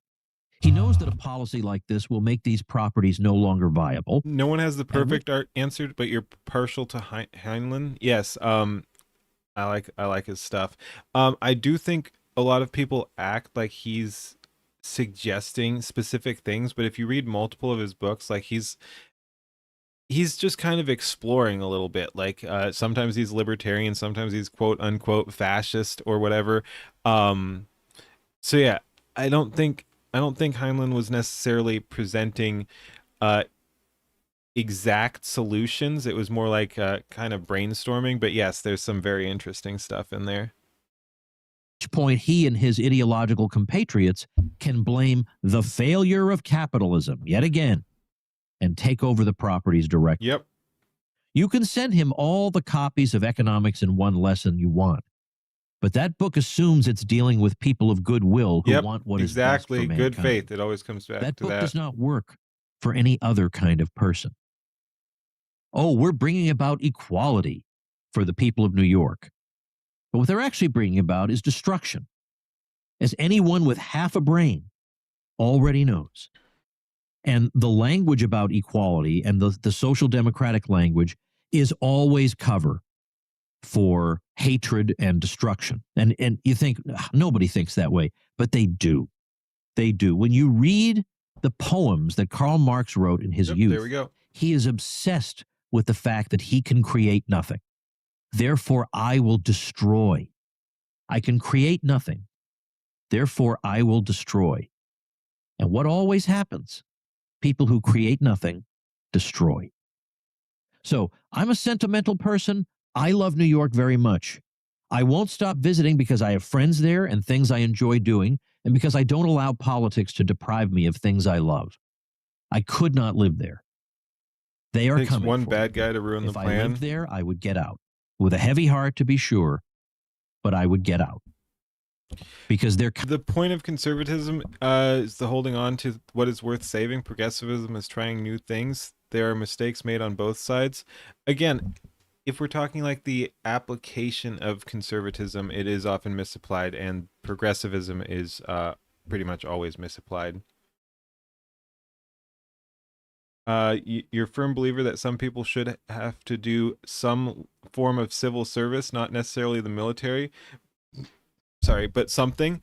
I get the appeal as a libertarian. I'm a little hesitant to enforce that because, again, it all comes back to cultural stuff. If we had a good government, yes, there should be some societal expectation that you serve the government because the government is actually serving the people. So it's like, okay, so prove that you're on the same page as the good system. But if you don't have a government you can trust, the idea that you have to do civil service is very dangerous there too.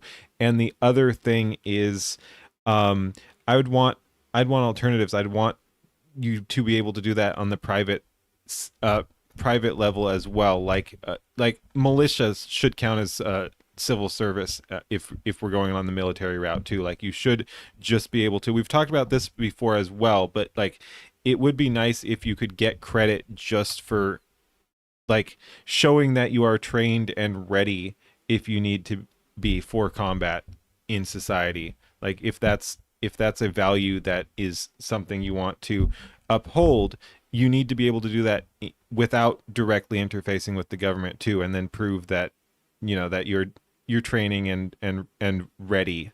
Because that, like, unironically, like people like to hate on the militias because they've been trained to, but like a combat ready populace, whether or not they're directly linked into the government, is a good positive force for society. And it's the whole rifle behind every blade of grass thing. Coming with more things than just this. You think, oh, this is just the landlords. But you've already seen what they want to do with inheritances, and you thought that was going to be just for the rich. Anybody still naive enough to think that any of this stuff is still going to... Universal suffrage was a mistake. Good governments is a lie. Yeah, I mean, that's kind of my point, is we could potentially have a good government at some point, so I don't think it's necessarily a lie, but like that's what I'm saying, is we don't currently have one. So the idea that you'd have to prove yourself with civil service is a bit much for me. Be just for the rich is out of his mind. Wealth taxes are coming for you. You franchise only to those that are invested in the system. Yeah, I get that. If you earn $40,000 USD per year, you are easily in the top 5% globally. So don't think Starship Troopers was based on the book by Heinlein. Yes.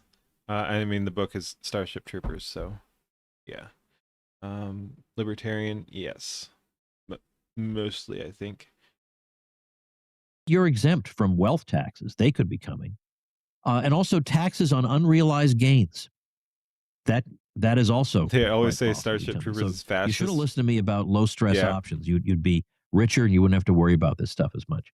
So this is where Emmy Bradford was coming from. You're a little more sympathetic to him now? This is where he's coming from. Government is inherently coercive, so you'd contest the notion of having a good government. Based, I mean, you can go to... Who said that?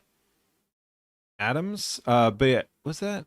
Anyway, but yeah, one of the founding fathers said that government is at its best a necessary evil. So yes, you could make the argument that it's a necessary evil, but an evil.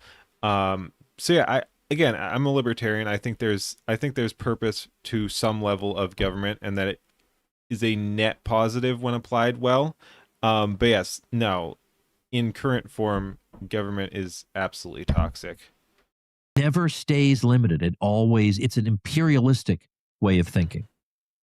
Governments and ideologues love the idea of equality because they can always expand its meaning, and with it, their power. Governments and ideologues love the concept of equality, yes. They love it in particular because full equality can never be reached. It can never Battle of Athens, I've seen that. Not on stream, but we could do that at some point. That's fun. Be reached, because even if everybody somehow attained a level of material equality. That's a good point as well there. If people are good, then you don't need government. If people are evil or ambivalent, then you don't dare have one. Yes. I've said that before, like, because we often do talk like communism versus capitalism versus this or that, and I always do like to bring it back to the quality of the people and the culture. But yeah, for all the faults of communism, and there are many, if people were 100% good, a communist system would work because you wouldn't be stealing from each other or whatever, but any other system would also work. So in the rare hypothetical realities where communism would work as a system, anything else would also work. So that's why it's just a stupid system. But yes, if people were 100% good, it doesn't really matter what form of government or society you're under, because again, it's the people would be good at that point. Equality. Once we began exchanging, that equality would disappear. So then what are we supposed to do? Yeah, Reverse Sargon all the Starship exchanges Troopers. and start all over again? We're not even told. But it can continue in perpetuity Kura. to justify more and more intrusive power grabs. That's why they love it. Now, one of the best known political philosophers on this subject in the 20th century was John Rawls. And many of you listening to me, you poor things, had to read him in college. He wrote a book called A Theory of Justice. I mean, he wrote other books, but he wrote A Theory of Justice, which was his seminal work. And generations of hapless college students have been forced to read that thing. Now, in the Ron Paul curriculum, which is Ron Paul's K through 12 self-taught homeschool curriculum, I actually, in the Government 1B course, I spend some time talking about John Rawls, and I actually give a systematic review of his ideas because I think young people should be aware of them and know about them, because he just permeates everything. And that would take us into an entirely different episode. I've actually done an episode or two on the subject of John Rawls of the Tom Wood Show. But anyway, the Ron Paul curriculum, I talk about it. And incidentally, any of you homeschoolers who are thinking of using it, naturally, you want to use it. You want to join it through my link, because if you join through my link, I'll send you a personalized autographed copy of the Politically Incorrect Guide to American History. I have a special course I created, a mini course on American liberty for middle schoolers. That's just for you, just for joining the Ron Paul curriculum through me, plus a year of the second tier level of libertyclassroom.com, which has dozens of courses on everything under the sun, history, economics, and a lot more, taught by people who don't hate your guts. So you get all that for free just for joining the Ron Paul curriculum through my link. So the link for me, that link that I'm telling you about, is ronpaulhomeschool.com. So make sure you write that down, ronpaulhomeschool.com. If you're going to join, why would you not want to get the bonuses? You can only get them only from me. So here, with regard to Rawls, John Rawls, we'll say only this. He has a principle of fair equality of opportunity. Okay. But in addition to fair equality of we're already adding modifiers here. That's wonderful. Opportunity, he places tremendous priority on equality itself, to the point where he has a subsidiary principle called the difference principle. And the difference principle says roughly this, that social and economic inequality may be tolerated in his egalitarian society, but only to the extent that it benefits the least advantaged. So Wait. Explain what that means. Wait. An example. Nah. Let's take physicians, for instance. Now, if we told physicians, you're going to get paid the same as a garbage man, and you're going to tell me, actually, garbage men get paid pretty well, you understand the point I'm making. If we say to the idea of physicians, you're abolishing going to go public through all this schooling and its schooling effect on and society. you know, be on call at 3 o'clock in the morning, but you're going to get paid exactly what a garbage man gets paid. A lot of people won't bother becoming physicians. Yep. And from Rawls's point of Incentives. view, this is not good for the poor because it would mean the poor have no doctors around. Well, that's not good. So if we need to offer higher salaries, so unequal salaries, we violate the principle of equality to physicians in order to persuade them to become physicians. Well, since this helps the poor because now they have physicians they wouldn't have otherwise, that's acceptable. So those salaries can remain. So notice in this Except again, it's all going to be resentment based anyway. So even in the systems where they are benefiting, you can look at that and be like, well, this is unfair because the doctors are making a lot of money or something. So there's still going to be that instinct for resentment of inequality as well, even if it does benefit the lesser advantaged. framework. Notice those physicians are not entitled to the fruits of their labor. How quaint. They have no strict right to them. Their salary is tolerated because that arrangement most benefits people who are strangers to them. Now, if Rawls were consistent, his calls for equality would transcend national borders because in his system, national borders are morally irrelevant. Why would that affect the mandate to bring about equality? But he brushes off that suggestion. So in other words, Americans, according to Rawls, are not, in fact, morally obligated to disgorge their wealth to the point of becoming comparable to Kenya. Hey, gang, who doesn't want a nice retirement nest egg? All right, But on the same other deal, since we yap a lot, I know it's polite to watch the ads. There you go, Bank on Yourself, which is about building wealth. If that's something that interests you, go check that out as well. But we got stuff to get through. That's bankonyourself.com/woods. His video will be linked down in the comments, assuming this ever makes it to YouTube, because I've been pretty lazy with uploading with my current tech issues. But yeah, yep, his video will be down there. So if any of the ads do interest you, go and support him over there. Because again, that's just polite. He's doing the ads. I'm reacting to his content. Yep, it's over there. Now, our friend David Gordon from the Mises Institute wonders about this inconsistency in Rawls. Why would Rawls be so inconsistent? He would insist so strongly on equality within the United States, but not between countries. Well, David speculates that it's because the intellectual class that he was trying to court here, and to whose cocktail parties he craved invitations, these people favor only so much egalitarianism. They aren't about to give up their wine and cheese for anyone in Ghana, no matter what moral posturing these professors may do in public. That is a good point. And so, as I indicated earlier, one might likewise wonder if the institution of the family might need to be abolished under Rawls's system, because, as I said, isn't the family an incubator of inequality? Yep. And isn't it a case of the kind of luck that Rawls hated? If you were born with, let's say, golf talent, that's luck. You don't deserve that. So why should you earn the proceeds that derive from it? Well, likewise, if you happen to be born in the United States, a relatively wealthy country, that's just luck. Why should the benefits of that accrue to you?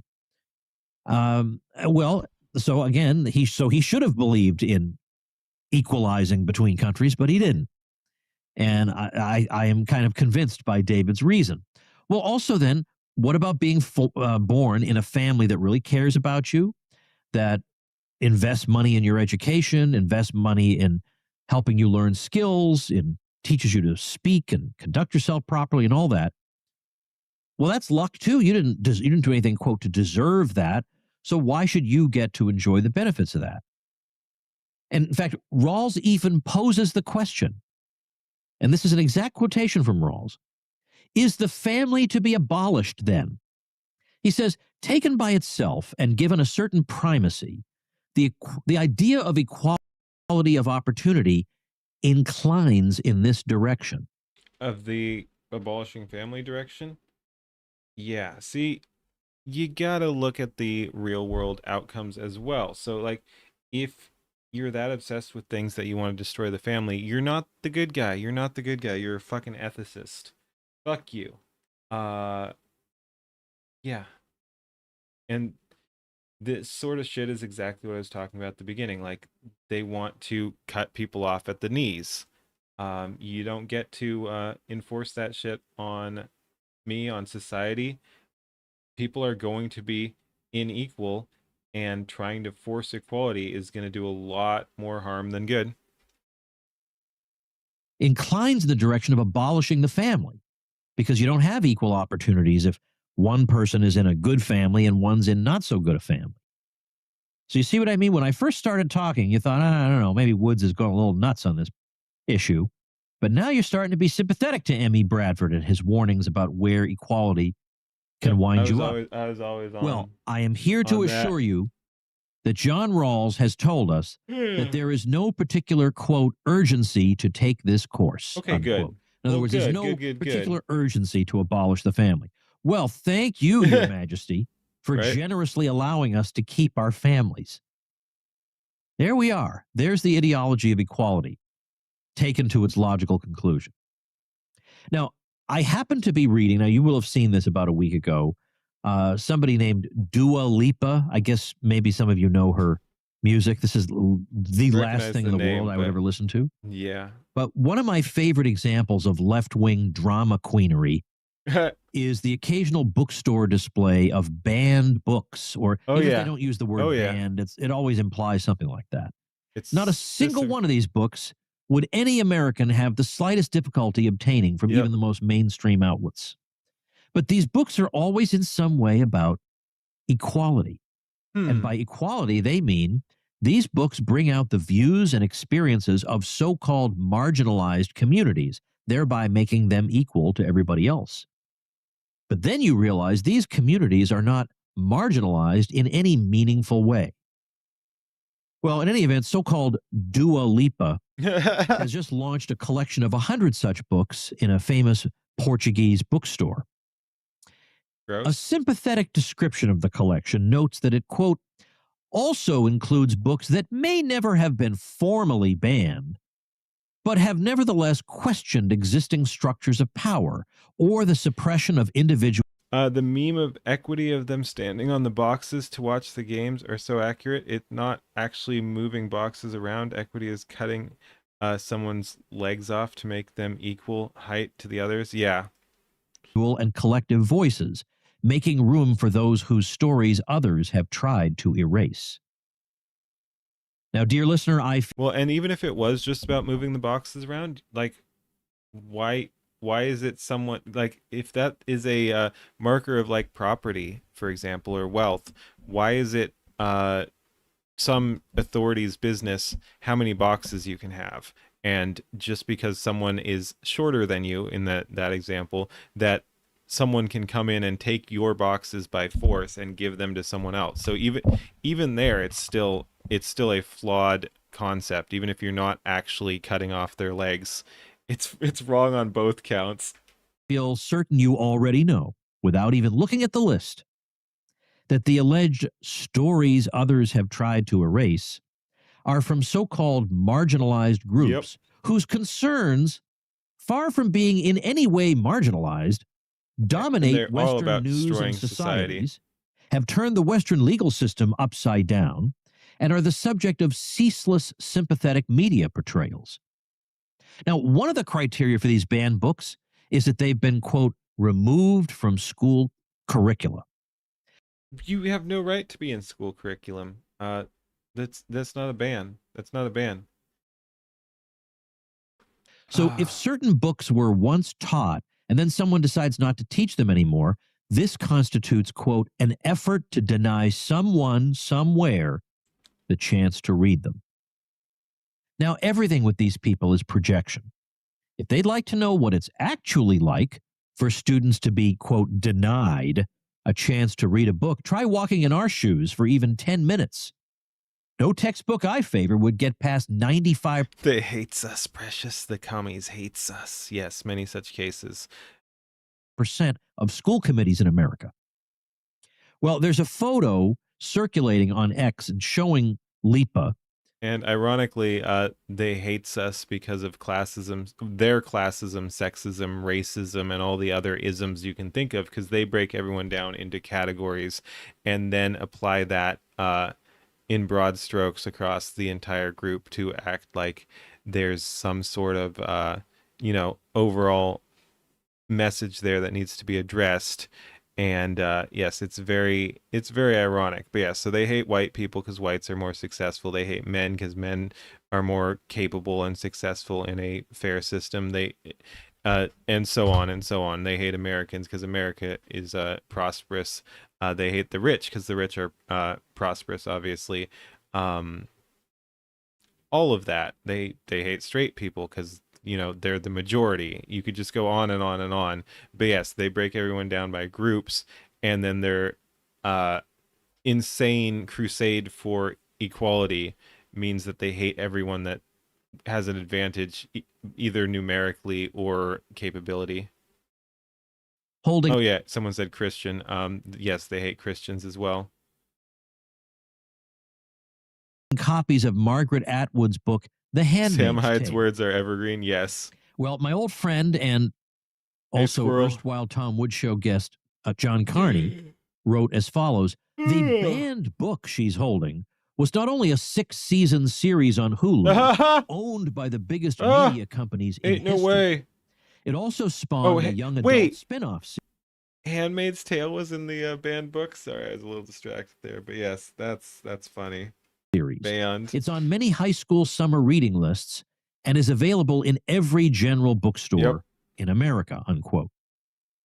Now, without looking, do you suppose there is a single title in her collection about a trivial little thing called COVID, which turned the world upside down and regarding which dissident views were routinely suppressed? Oh, my dear reader, that is not the kind of thing Dua Lipa has in mind. Why, you are supposed to listen to the authorities, citizen. For that matter, can anyone waltz into a bookstore and find a copy of The Camp of the Saints? And yet you'll never guess that one didn't make the collection either. How about Unmasking Antifa by Andy Ngo? That's another good example. The book faced intense Jen, pressure how's it campaigns going? against Doing all bookstores. right? Some of these bookstores caved to the pressure and they wouldn't stock it in their brick and mortar stores. Now, is that true of any of the books on that Dua Lipa list? I found somebody on X who said this. This was before the Dua Lipa thing, but I just happened to find this. Perfect. Quote, anything the left considers to be a banned book has its own neat section at the front of every mainstream bookstore. Yep. Meanwhile, anything the right considers to be a banned book costs upwards of $1,000 at some online banned book or people and all that. So yeah, we got all kinds of right-wing people that have just been absolutely deleted from the internet. Retailer with a user interface that hasn't been updated since 1988, unquote. Now, of course, you don't need as much formal suppression of books when nobody reads in the first place, which is more or less our situation today. I think about all those parents who make a big public to-do about how important education is because they know that's what they're supposed to say. But in practice, if they themselves read at all, it's a paperback novel they got at the drugstore. And if people don't read, their brains wind up being a collection of platitudes and slogans. So, I, of course, have some books that I recommend people. I've recommended, for example, for 20th century history, it's not perfect, and we need a better one, but it's still pretty good, and it's readable, and you won't feel like it's a chore to read it. I will once again recommend to you Modern Times by Paul Johnson. That's a great, absolutely fantastic book. You will learn a lot from that. It'll be extremely eye-opening. We still need, let's say, a more based version of that book, but it's a more based, pretty darn good start. Yeah, more based. Yesterday, or was it yesterday? I'm recording a couple of episodes, trying to get them all straight in my head. Tomorrow or 2 days from now, whenever the next episode comes out. I should probably start this whole sentence all over again, but you know what? We're going to keep this raw sentence right in there, right where it is. Yeah. Next episode of the Tom Wood Show, I'm going to introduce you to my unapproved library, which consists of 4 books that are old, that you've never read before, that certainly there is no college professor who's ever going to assign them to you, No one's going to mention them to you. There's one that might get mentioned only for the purposes of denouncing it, which means, of course, you have to read it. And I've made these books available now in fresh, new, readable editions. These are old books. If we had them at all, they were in very old or PDFs that were sourced from very old yellowed books with hard-to-read fonts and smudges and writing all over it. And you just give up. And I made them into EPUB files for easy ebook reading, ebook reader reading, as well as PDFs for people who prefer that, at my own expense, because this was not cheap to do. Believe me, this is a much harder job than you think. But I want to urge you to check out the next episode and check out those books.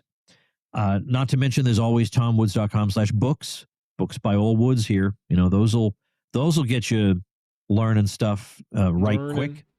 And then finally, if you're not in a position where you can buy books, well, you can always get my free books.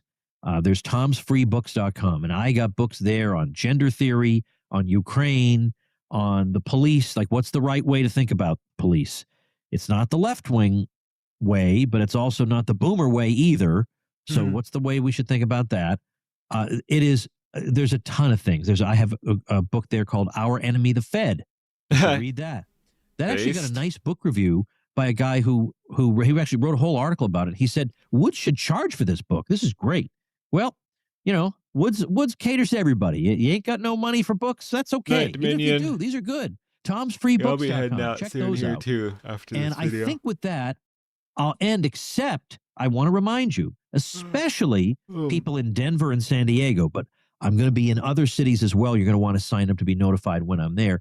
As you may know, I host murder mystery dinner parties for listeners of this podcast because no other podcaster does that, so I do it. And they're a ton of fun. You don't need to know anything about murder mystery dinner parties to participate. There are no cheeseball actors in it like these dinner mystery things you may have gone to. It's nothing like that at all. We are the suspects. And you get little envelopes during the night. We'll explain everything you need to know that night. You get little envelopes that tell you what to say, how you should interact with the other characters. Eventually, somebody becomes the victim, and we all put our heads together to try to figure out who the murderer is. So it's a wonderful time with people in your area who are of like mind, and you'll make new friends and have a wonderful night.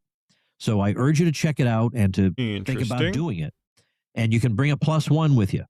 So that's woodsmystery.com. And if you're one of my supporting All right, Tari, have a good one. Thanks for hanging out. listeners, you don't even have to pay for that. You just come in.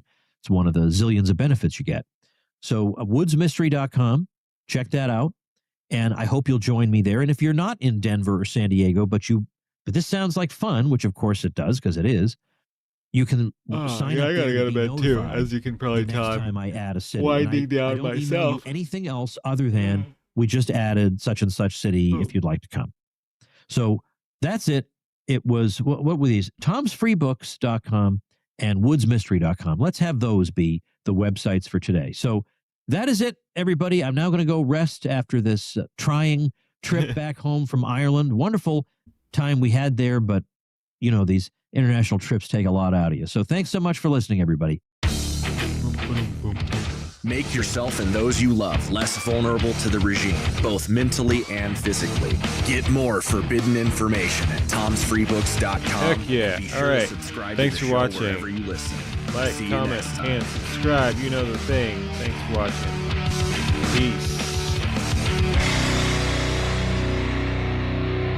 Like the sound of The Tom Woods Show? My audio production is provided by Podsworth Media. Check them out at podsworth.com.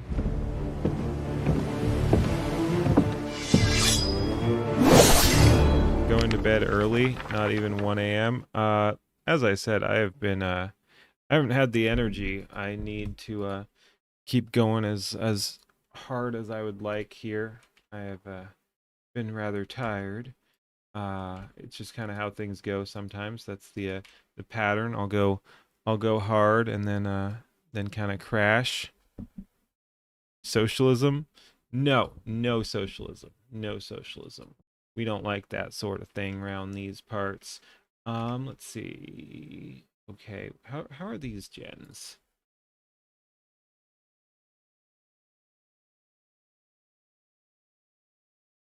Oh. Fucking hell. I'm about giving up on the shotgun, man. I'm about giving up on the shotgun. I still love the art style. The art style is still very pleasing to me, but the gun handling is fucking busted.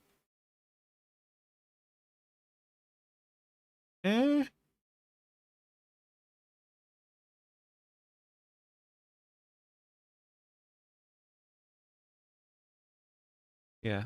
Yep. No, that's all ass. Low energy keen. Sad. Yep. And you go hard at 17.5 hours. Yeah. Get your sleep when you can. Yeah. It takes more than just saying socialism, but yeah. All right. Yeah, that'll do it. Thanks for watching. Have a good one.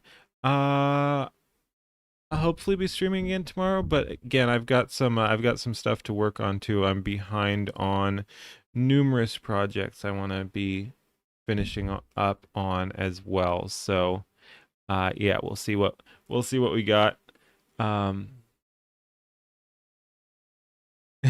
Okay, you couldn't commit to the bit. Fair enough. Oh my God. Nice try, Dan. I know you're joking, but yeah, that would be more likely to get me. AI is theft. No, okay, all right. Let's sit down and talk about this for a while. No, I'm just kidding. But yeah, no, AI is great, and bringing back creativity and creating more art in the world, and the Quangos and Antis can seethe.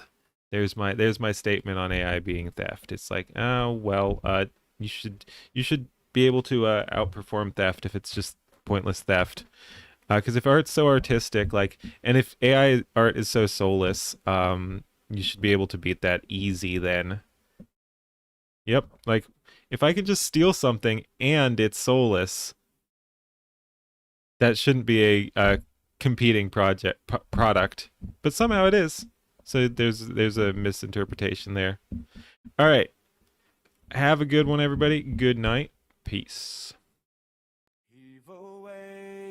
Hearties heave and never bend, for the right road's bloody narrow and it never seems to end. Through storm and steel and centuries he carried righteous flame, black-hearted Jack the Deathless, but the heart still feels the pain. He sailed when Rome still ruled the waves and Carthage burned to ash, cut down tyrants by the score, left empires in the crash. No blade could keep him under, no grave could hold him long.